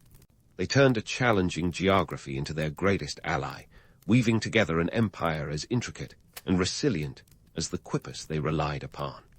And while their methods might raise an eyebrow or two, there's no denying that the Incas were masters of their domain, driven by a vision that transcended the limitations of the world they inherited. So, as we marvel at the Incas' infrastructural prowess, let's remember that this was just one chapter in their epic saga. There's still much more to explore, from their agricultural innovations to the social structures that held everything together. But for now, let's take a moment to appreciate the sheer audacity of an empire that built an enduring legacy, one stone at a time, across the rugged spine of South America. Stay tuned, because the story is far from over. The best, or perhaps the most intriguing, is yet to come. As we pivot from the Incas' architectural triumphs to the intricacies of their social structure, it's time to dive into the political and social mechanisms that kept this juggernaut of an empire from collapsing under its own weight. Spoiler alert, it wasn't just the stone roads holding things up. It was a hierarchy so layered could give an onion a run for its money. At the top of this Andean pyramid stood the Sapa Inca, the unique Inca. Imagine a ruler so revered that he was considered both a king and a god. Talk about a serious ego boost. The Sapa Inca wasn't your average monarch. He was the sun god in Thai's earthly representative. It's like having a CEO who also claims to be the chosen liaison for the universe's most important celestial body. This divine role wasn't all sunshine, though. With great power came great expectations and a lot of administrative responsibilities. The Sapa Inca's inner circle was the royal family and the nobility, known as the Inca by privilege. This wasn't your run-of-the-mill aristocracy. These were the true power players, the ones who made sure that the empire's gears kept turning smoothly. They were like the board of directors for the empire, ensuring that all decisions aligned with the top executive's vision. Below them were the lesser nobles and regional governors, who handled the day-to-day operations of their respective domains. These governors were called Tarkoirikak, meaning he who sees all, which sounds like a job description straight out of a dystopian novel. They were appointed by the Sapa Inca and were responsible for enforcing his policies and maintaining order. It was a strict hierarchy, but it worked, or at least it did until the Spanish showed up. Now, let's not forget the commoners, the lifeblood of the empire. They were divided into islas, or extended family groups, which functioned as the basic units of society. Every islu had its own leaders and responsibilities, and they were expected to contribute labor to the state through the meter system. Remember, this wasn't a society that ran on gold or silver coins. Nope, the Inca economy was more about who you knew and what you could do for your community. Reciprocity was the name of the game. The state provided resources and protection, and in return, you gave your time and effort. It sounds almost idyllic, like a giant communal potluck, until you remember that opting out wasn't on the menu. This system of reciprocity extended to the economy as well. You could say the Incas were the original socialists, but without the political debates and manifesto. Instead of trading goods for money, they exchanged goods and services through a complex network of bartering and redistribution. The state controlled key resources like land, water, and labor, and distributed them based on need. It was a system that worked well, until it didn't. The empire's success depended on everyone playing their part, and while that might work when times are good, it's a different story when the chips are down. Now, let's bust some myths. The Inca society might sound like a harmonious utopia, but beneath the golden facade were cracks that could, and eventually did, split the empire apart. The Inca rulers maintained their grip through a combination of benevolence and brute force. Sure, they provided food and protection, but they also demanded absolute loyalty. Dissent wasn't just frowned upon. It was often met with swift and severe punishment. Rebellious communities could be forcibly relocated, their lands given to more compliant subjects. It was a strategy of divide and conquer that kept the empire in check, but it also sowed the seeds of resentment that would later be exploited by foreign invaders. And speaking of foreign invaders, it's worth noting that the Incas had a knack for absorbing and integrating conquered peoples. This wasn't just a military campaign, it was a cultural one. The Incas imposed their language, Quechua, and religion on new subjects, while also adopting useful aspects of their cultures. It was a pragmatic approach that allowed the empire to expand rapidly, but it also created a patchwork of diverse ethnic groups with varying degrees of loyalty to the central authority. The Incas' approach to governance was a balancing act, and while it worked for a while, it was ultimately unsustainable. The centralized control that had fueled the empire's rapid growth became a liability as it stretched its resources and manpower thin. When the Spanish arrived with their guns, germs, and steel, the empire was already teetering on the brink of collapse. The conquistadors may have delivered the final blow, but the cracks in the Inca foundation had been forming long before they set foot on South American soil. So there you have it, a society that was both advanced and flawed, a political system that maintained order through a mix of reciprocity and repression, and an economy that thrived on communal effort but could crumble under pressure. The Inca Empire was a marvel of its time, but it was also a cautionary tale about the limits of centralized power and the fragility of human institutions. And while their achievements continue to inspire awe, it's the lessons of their decline that resonate most in today's complex world. As we continue our exploration of Inca civilization, we'll delve deeper into the innovations and challenges that define their legacy. Stay tuned, because the story is only getting more intriguing from here. As we delve deeper into the world of the Incas, it's time to swap our political lens for a cultural one and see just how their beliefs shaped an empire that was as spiritually rich as it was territorially vast. Now, if you think religion was just a Sunday affair for the Incas, think again. Their faith was woven into the very fabric of daily life, the political sphere, and even the stones of their magnificent architecture. It's like the ultimate crossover episode where gods and governance share the same screen time. First, let's talk about the Celestial VIP Club starring the Sun God, Intai. This wasn't just any deity. Intai was basically the cosmic CEO, and every Incan ruler claimed to be his direct descendant. It's a bit like being born into the royal family, but with a divine twist. This connection gave the Sapa Inca an unshakable authority. After all, defying your ruler meant defying the sun itself. Not a good look when you relied on that very sun for your agriculture and survival. Speaking of agriculture, the Incas were no slackers when it came to their farming techniques. The high altitude of the Andes could turn any wannabe farmer into a disheartened gardener, but the Incas turned these challenges into triumphs. Terracing was their secret weapon, allowing them to grow crops on steep slopes with a precision that would make even modern agronomists nod in respect. This wasn't just about feeding the empire. It was about honoring Pachamama, the earth goddess. Each harvest was a tribute, a thank you note written in quinoa and potatoes to the deities that watched over them. Now, no discussion about Inca religion would be complete without addressing the infamous topic of human sacrifice. Hollywood loves to paint a picture of bloodthirsty priests and terrified virgins, but reality, as usual, is a tad more nuanced. Human sacrifices did occur, but they were rare and reserved for exceptional circumstances. Think natural disasters, or the coronation of a new Sapa Inca. It wasn't so much a daily occurrence as it was a dramatic gesture to appease the gods in times of extreme need. So, while it makes for a thrilling scene in a blockbuster, the numbers were nowhere near as high as the myths suggest. And here's where things get really intriguing. The Incas had a complex relationship with death that was anything but morbid. Mummies of past rulers were treated like respected elders rather than relics of the past, trotted out for ceremonies, and consulted for guidance. Imagine your grandma being invited to every state dinner, even after she's shuffled off this mortal coil. It's a testament to how the Incas viewed life and death not as separate states, but as part of a continuous cycle. This belief in the eternal presence of their ancestors reinforced the divine legitimacy of their leaders and the stability of their society.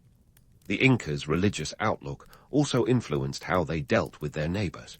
When they weren't busy expanding their empire through strategic diplomacy, or, let's be honest, the occasional conquest, they were integrating new territories with a mix of religious and cultural assimilation. The Incan strategy was akin to a spiritual commune where newcomers could keep their practices, as long as they added Intai to their pantheon. This wasn't just benevolence. It was a shrewd move to foster unity and reduce rebellion. The Incas were masterful at turning potential powder kegs into peaceful communities, all under the watchful eye of the sun. But here's the kicker. As much as their religion unified the empire, it also made it vulnerable. When the Spanish arrived, armed with a very different set of spiritual beliefs, and the unfortunate accompaniment of smallpox, they found an empire ripe for the picking. The Incas' rigid belief in divine rule made them less prepared for the idea that their guard king could be toppled by foreign invaders. It's one thing to lose a battle. It's another to lose faith in the celestial order that defines your very existence. This brings us to the ultimate irony. The very beliefs that built and sustained the empire also contributed to its downfall. It's a poignant reminder that while faith can move mountains, or in this case, build them, it can also create blind spots that are as dangerous as any enemy. As the Spaniards took advantage of internal strife and the Incas' belief in their own invincibility, the empire began to unravel at astonishing speed. The Incas' legacy, though, is far from just a cautionary tale. It's a testament to human ingenuity and the power of belief, for better or worse.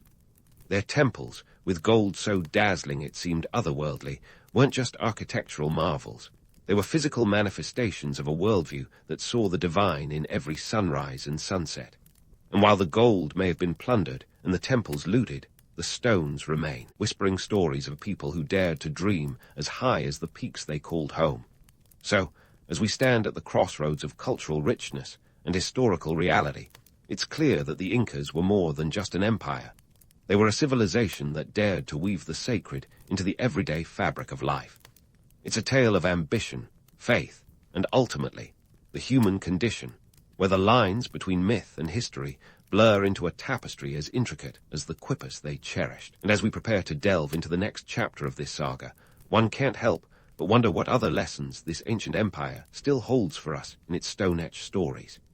Stay tuned, because the journey is far from over, and the Andes have many more secrets to share. As the stones of the Andes whispered their secrets, a new chapter in the Inca saga began, a chapter that would unfold with the arrival of the Spanish conquistadors in 1532. Picture the scene. Francisco Pizarro, a man whose resume read more like a pirate's than an explorer's, stepping into a world as alien to him as the moon. Armed with steel, gunpowder, and a side of smallpox, Pizarro and his gang of merry men, just over 160 in number, were about to change the course of history. It's like the ultimate underdog story, except this time, the underdogs were carrying germs as their secret weapon.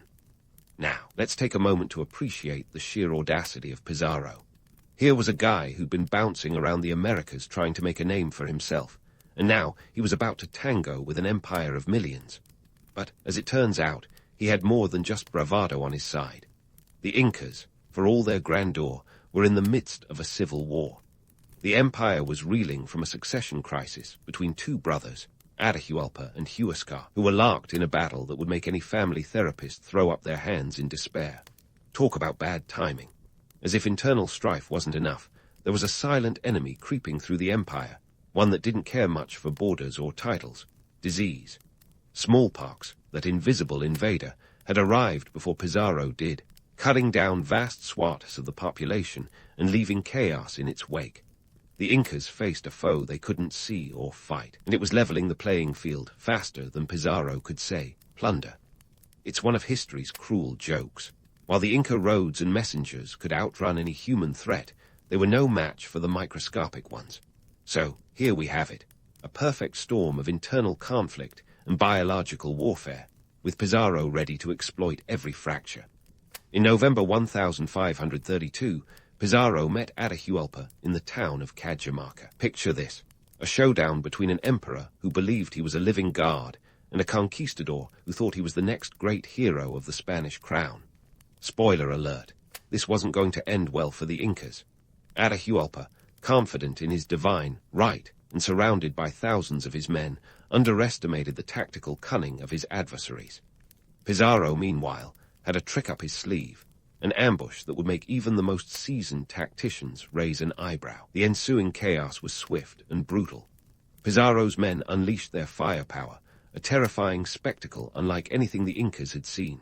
Within hours, Atahualpa was captured, and the balance of power shifted irreversibly. The Incas, who had once held the sun in their hands, were now under the shadow of Spanish steel. It's a sobering reminder that sometimes the mightiest empires can fall not with a grand finale, but with a single, unexpected blow. But let's not skip over the drama just yet. Atahualpa, while a prisoner, offered a ransom that sounds like something out of a fairy tale. A room filled with gold, and 2 more with silver. The Incas, true to their word, amassed this unimaginable treasure, which would have made Midas himself envious. Yet, despite the ransom being paid, Pizarro reneged on his promise. Atahualpa was executed in July 1533, a move as predictable as it was treacherous. This act wasn't just the end of a ruler, it was the beginning of the end for an entire way of life. As the Spanish tightened their grip, they dismantled the Inca infrastructure with ruthless efficiency. The once mighty empire, held together by roads and quippers, began to unravel. The Spanish imposed their own systems, languages, and of course, religion, systematically erasing the cultural tapestry that had taken centuries to weave. While they were busy rewriting the narrative, they were also sending shiploads of gold back to Spain, fueling an economy that would dominate Europe for centuries. It's a classic case of history being written by the victors, with a little help from a gold-plated pen. Yet, even in defeat, the Incas left a legacy that refused to fade. Their roads still snake through the Andes, a testament to their engineering prowess. The terraces that once fed an empire continue to yield crops, and their stories endure in the oral traditions of their descendants. The Spanish may have conquered the land, but they couldn't conquer the spirit of a people who saw the divine in every stone and stream. As we wrap up this epic tale, let's take a moment to reflect on the lessons the Incas leave us. Their story is one of triumph and tragedy, of breathtaking achievements and heartbreaking falls. It's a reminder that even the grandest empires can be toppled by the smallest of forces, whether it's internal discord or invisible foes. And while the Inca Empire may be gone, its echoes resonate through history, challenging us to learn from the past and to marvel at the resilience of the human spirit. In the end, the Inca Empire wasn't just a collection of lands and people. It was a vision of what humanity could achieve when it dared to dream as high as the mountains. Their story is a potent mix of romance and reality, a narrative as intricate as the quippers they cherished. As we close this chapter, remember, while history may be written by the victors, the legacy of those who came before continues to shape the world in ways both seen and unseen. And perhaps that's the most enduring legacy of all. The year is 1102, and amidst the damp fog of medieval England, a baby girl enters the world who's about to give the patriarchy a run for its money. Meet Empress Matilda, daughter of King Henry I, a king whose hobbies included fathering children and losing them tragically to shipwrecks. But we'll get to that part later. Matilda wasn't just any royal sprog. She was born into a political chess game that makes today's office politics look like a friendly game of checkers. From the get-go, Matilda was groomed for greatness. Though groomed, in medieval terms, meant you'd better know your prayers and your way around a court intrigue before breakfast. Her early years were spent in the company of scholars and noblewomen, absorbing the kind of education that would make her stand out like a flamingo in a chicken coop. While most medieval girls were learning how to manage a household, Matilda was mastering the art of diplomacy, an essential skill when your family tree includes enough branches to start a small forest fire. Fast forward to 1114, and our girl Matilda is shipped off to Germany, a sprightly 12-year-old bride to Henry V, the Holy Roman Emperor. This wasn't a love match, folks. It was a geopolitical maneuver worthy of a Game of Thrones subplot. And let's be real, medieval weddings weren't known for their romantic overtures. Matilda's marriage was more about power and influence than candlelit dinners and moonlit strolls. Henry V, for his part, saw in Matilda a valuable ally and a strategic pawn. He was the kind of emperor who spent more time waging wars and consolidating power than worrying about his Tinder profile, if you catch my drift. Matilda, however, wasn't content to play the role of a decorative empress. She took her duties seriously, acting as regent in Italy and proving that she could hold her own in a room full of power-hungry nobles. Picture this. A teenage girl commanding respect in a world where women were often considered little more than property. Talk about breaking the glass ceiling with a medieval mace. But as the medieval soap opera would have it, Henry V died in 1125, leaving Matilda a widow at just 23. She was now a former empress with a hefty dowry and more political acumen than most men twice her age. Returning to England wasn't exactly on her bucket list. But her father, King Henry I, had other ideas. After losing his only legitimate son, William, in the White Ship disaster of 1120, think Titanic, but with more screaming nobles and less Celine Dion, Henry found himself in a royal pickle. Without a male heir, his kingdom was about as stable as a house of cards in a windstorm. Enter Matilda, stage right. King Henry I decided that his daughter was the perfect candidate to inherit the throne. Now, this was a move that turned heads and raised eyebrows faster than a modern-day political scandal. England had never had a reigning queen, and the idea of a woman wielding the scepter was about as popular as a tax hike. Yet Henry was undeterred. He made his barons swear an oath to support Matilda's claim. Spoiler alert. Oaths back then were about as reliable as a medieval map, good in theory, but liable to get you lost. This bold declaration wasn't just a family affair. It was a seismic shift in medieval politics. If Matilda were to become queen, it would mean a whole new playbook for how power could be wielded in England.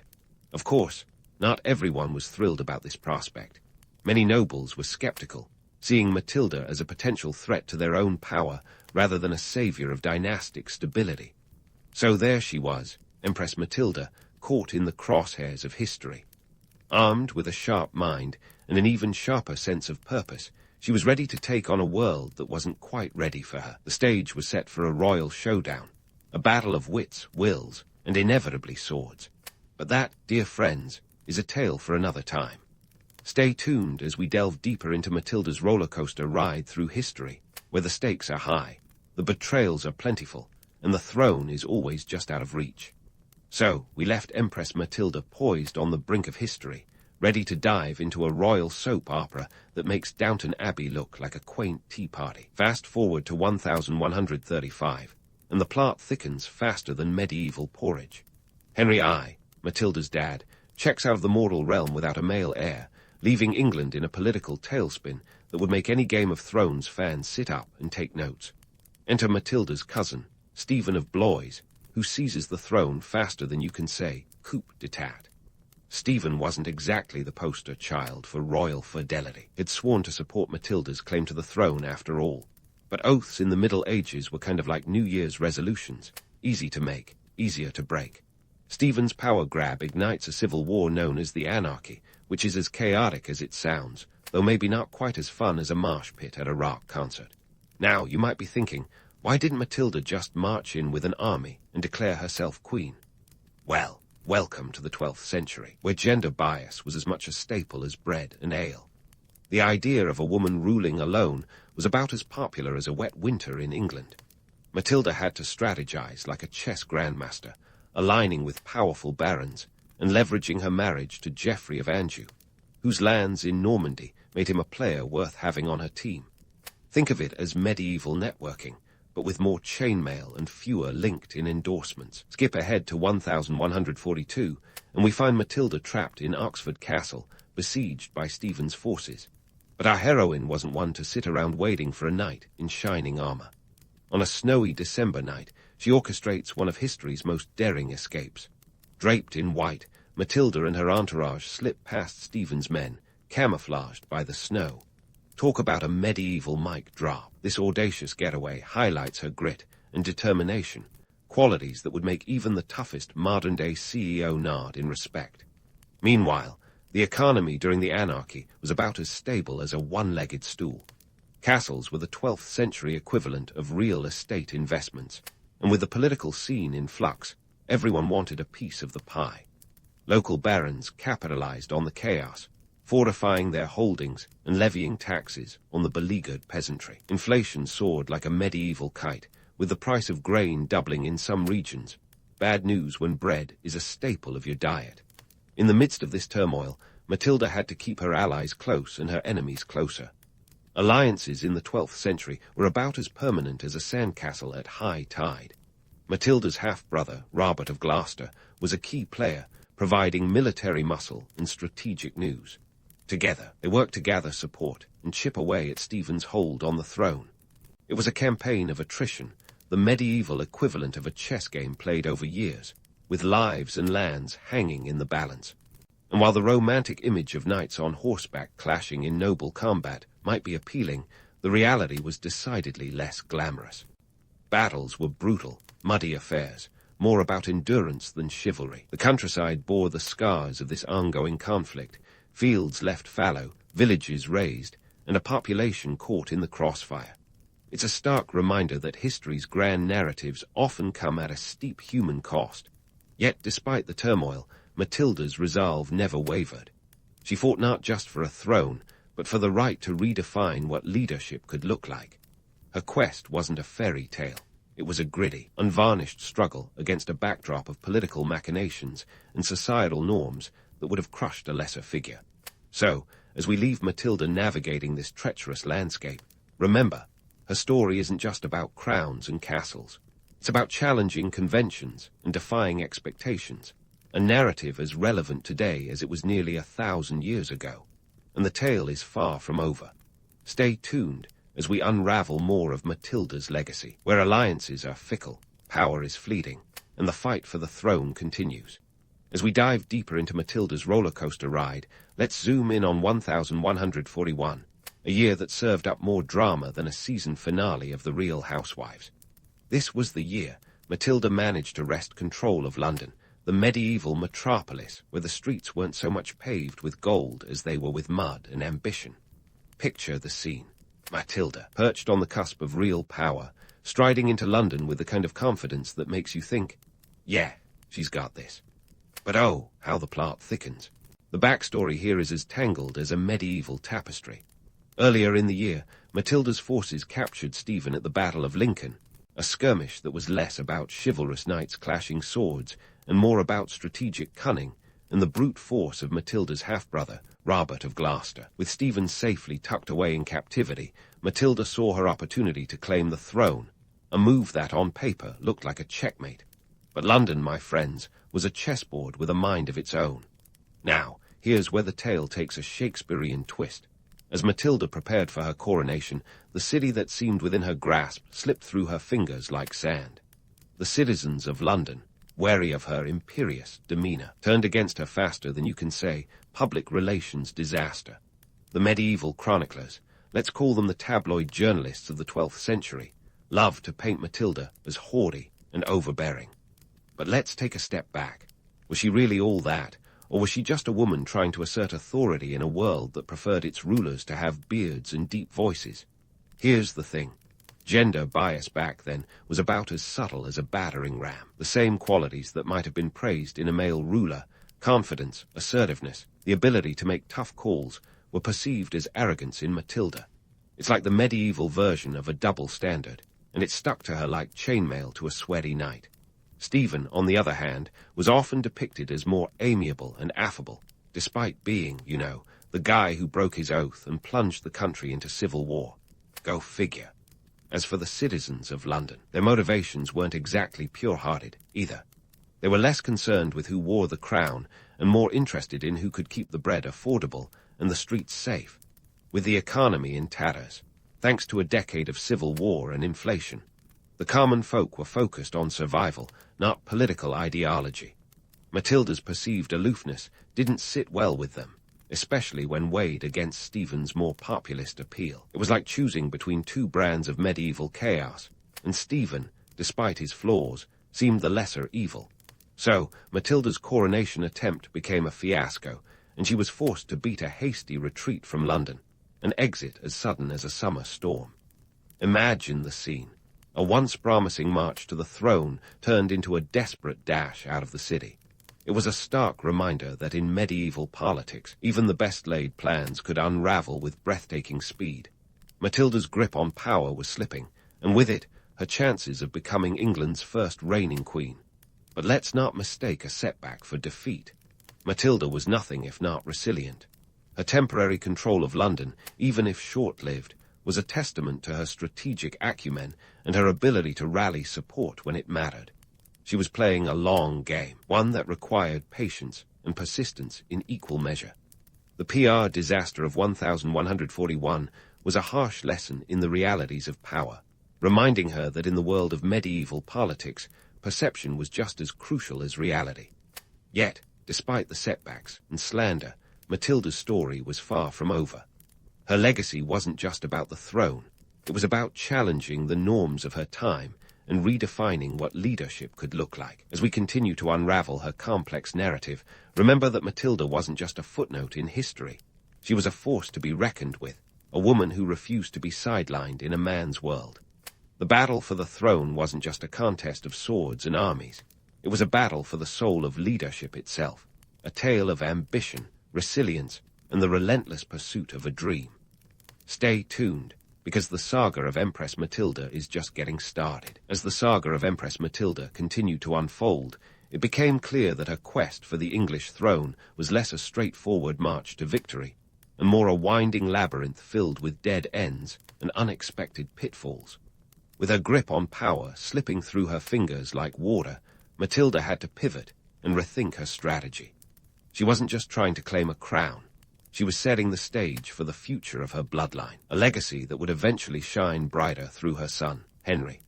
The real game-changer came in 1153 with the Treaty of Wallingford, a diplomatic chess move that finally brought peace to a kingdom battered by nearly 2 decades of civil strife. Picture this. After years of bloody stalemates and political maneuvering more tangled than a medieval scribe's worst nightmare, Matilda and Stephen of Blois managed to do what had seemed impossible: negotiate a truce. It was the medieval equivalent of a ceasefire, with both parties agreeing that enough was enough. Stephen would remain king, but Matilda's son, Henry, was named his successor. It was like the medieval version of let's split the difference and just get on with it. The role of the church in all this was about as subtle as a cathedral bell on Sunday morning. The ecclesiastical powers that were keen to see an end to the chaos that had left the kingdom, and by extension, their coffers in a state of disarray. With bishops acting as mediators, the church played the part of the wise sage, urging both sides to consider the bigger picture.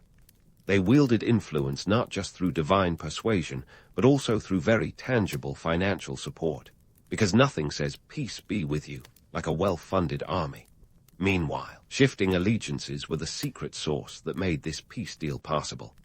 Barons, who had previously been more committed to their own agendas than to any royal cause, began to see the writing on the wall. The endless cycle of war was costing them dearly, not just in terms of gold, but also in manpower and land. With the economy tanking and their estates suffering, these noblemen found the prospect of a stable succession more appealing than continuing a destructive Game of Thrones. The Treaty of Wallingford promised to end the fiscal hemorrhage and restore some semblance of order. For Matilda, the treaty was a bittersweet victory. She may not have worn the crown herself, but she had ensured that her son would. This wasn't just a concession, it was a carefully calculated move. By stepping back, she secured a future for her dynasty, ensuring that the Plantagenets would rise to prominence. It was a masterstroke in a long game of political chess, playing out over a checkerboard of alliances, betrayals, and, ultimately, survival. While the romantic image of Matilda gracefully ceding her claim might warm the hearts of those who love a tidy ending, the reality was more complex. She hadn't exactly packed away her ambitions with a smile and a curtsy. Rather, she had crafted a legacy that would outlive her, a testament to her resilience and strategic genius. Her withdrawal was less a retreat and more a strategic repositioning that ensured the continuation of her family's influence. In the aftermath of the treaty, the kingdom started to breathe a collective sigh of relief. The countryside, which had borne the brunt of the conflict, could finally begin to heal. Fields that had been left fallow could be sown once more, and the population, weary from years of turmoil, could look forward to a more stable existence. Inflation, which had been as rampant as a medieval flea infestation, began to stabilize, though the scars of the conflict would linger for generations. Matilda's role in securing Henry's future can't be overstated. She was the architect behind his rise, having laid the groundwork for his eventual succession. Her influence and guidance shaped the young Henry, preparing him for the challenges of rule in a kingdom that had been torn apart by civil war. The Plantagenet dynasty, which she helped forge, would go on to leave an indelible mark on English history, with Henry Roman II becoming one of the most formidable monarchs of the medieval era. As we leave Matilda poised on the cusp of this new chapter, remember that her story isn't just a tale of royal ambition and political maneuvering. It's a narrative of resilience in the face of overwhelming odds, a testament to the power of strategic foresight, and a reminder that sometimes the greatest victories are won not on the battlefield, but in the halls of negotiation. Her legacy is a complex tapestry of ambition, sacrifice, and ultimately triumph through her progeny. The saga of Empress Matilda is far from over, and the lessons of her life continue to echo through history. Her story is a reminder that leadership is not just about claiming power, but about knowing when to wield it, when to share it, and when to pass it on for the greater good. Stay tuned as we delve deeper into the next chapter of this epic tale, where power, legacy, and the relentless march of history converge in a narrative as compelling today as it was nearly a millennium ago. As Matilda settled into her later years in Normandy, the political storm that had defined much of her life began to calm. Normandy, with its rolling hills and patchwork fields, provided a backdrop of relative tranquility compared to the perpetual upheaval of England. Here, she could finally breathe a little easier, watching her son, Henry, take the reins of power across the Channel. Yet, even in this period of respite, Matilda remained a figure of influence, a strategic advisor and a living legend whose life was a lesson in resilience and adaptability. But let's set the record straight. Matilda's later life was no retirement party. Her role as a mother to a rising king was pivotal. Henry Roman II may have been the one sitting on the English throne, but Matilda was the seasoned strategist whispering in his ear. Her experience in the treacherous Game of Thrones, where alliances were as fickle as the English weather, helped steer Henry through the political minefields of medieval Europe. She was his consigliere, if you will, providing counsel on everything from diplomatic marriages to handling rebellious barons with more bark than bite. Now, let's bust a few myths. Matilda often gets reduced to a footnote in history, overshadowed by her son's achievements. But here's the kicker. Without Matilda's groundwork, Henry's reign might not have happened at all. Her tireless campaigning and strategic retreats were the bedrock upon which the Plantagenet dynasty was built. The myth of the passive medieval woman crumbles when faced with Matilda's reality. A woman who not only played the game, but helped rewrite the rules. And let's talk about those rules. Matilda's fight for the throne, while not resulting in a crown for herself, cracked the medieval glass ceiling wide open. Her struggle highlighted the glaring inconsistencies and biases of succession laws that favored men over women, regardless of capability. This wasn't just about personal ambition. It was a challenge to the status quo. Matilda's legacy forced a re-examination of what leadership looked like and who could wield it. She was a trailblazer, making her mark not with a coronation, but with a lasting change in perceptions of women in power. Economically, Matilda's era was a turning point, too. The chaos of the anarchy had wreaked havoc on England's economy, but the resolution she helped craft allowed for recovery. The Treaty of Wallingford, where she played a key part, set the stage for economic stabilization. By the time Henry took over, the kingdom could finally focus on growth rather than survival. It's like the medieval version of hitting the reset button after a particularly brutal gaming session. What about those romanticized tales of Matilda's life? The allure of myth is a powerful thing. Stories of her daring escape from Oxford Castle or her imperious attempts to seize London make for great drama, but they tend to overshadow the more mundane, yet equally impressive, aspects of her legacy, like her shrewd political negotiations and her unwavering commitment to her son's future. The reality was less about heroics and more about hard-nosed pragmatism. As Matilda's health began to wane in her mid-60s, a ripe old age by medieval standards, she could look back on a life that was anything but ordinary. She passed away in 1167, leaving behind a legacy far more enduring than any crown. Her final resting place in Rouen Cathedral became a symbol of her indomitable spirit, a reminder of a woman who fought fiercely for her family's place in history. And what can we, the modern audience, glean from Matilda's saga? Well, if history teaches us anything, it's that the battle for equality and recognition is rarely straightforward, often requiring courage, tenacity, and a willingness to challenge the norms. Matilda's story is a testament to the power of perseverance in the face of systemic bias. She reminds us that the fight for a place at the table can be as impactful as sitting at its head. In the end, Matilda's life was a masterclass in playing the long game, a lesson in how to navigate the treacherous waters of power with both finesse and force. Her journey wasn't just about personal ambition. It was about redefining what was possible for women in an era that was far from forgiving. Her legacy, echoed in the reign of her son and the dynasty that followed, stands as a beacon of what determined leadership can achieve, even against the odds. So, as we close the book on Empress Matilda's story, let's remember her not just as a would-be queen, but as a pioneer who laid the groundwork for the future. Her life was a tapestry of ambition, strategy, and resilience, a narrative that continues to resonate, reminding us that the true measure of success often lies in the legacy we leave behind.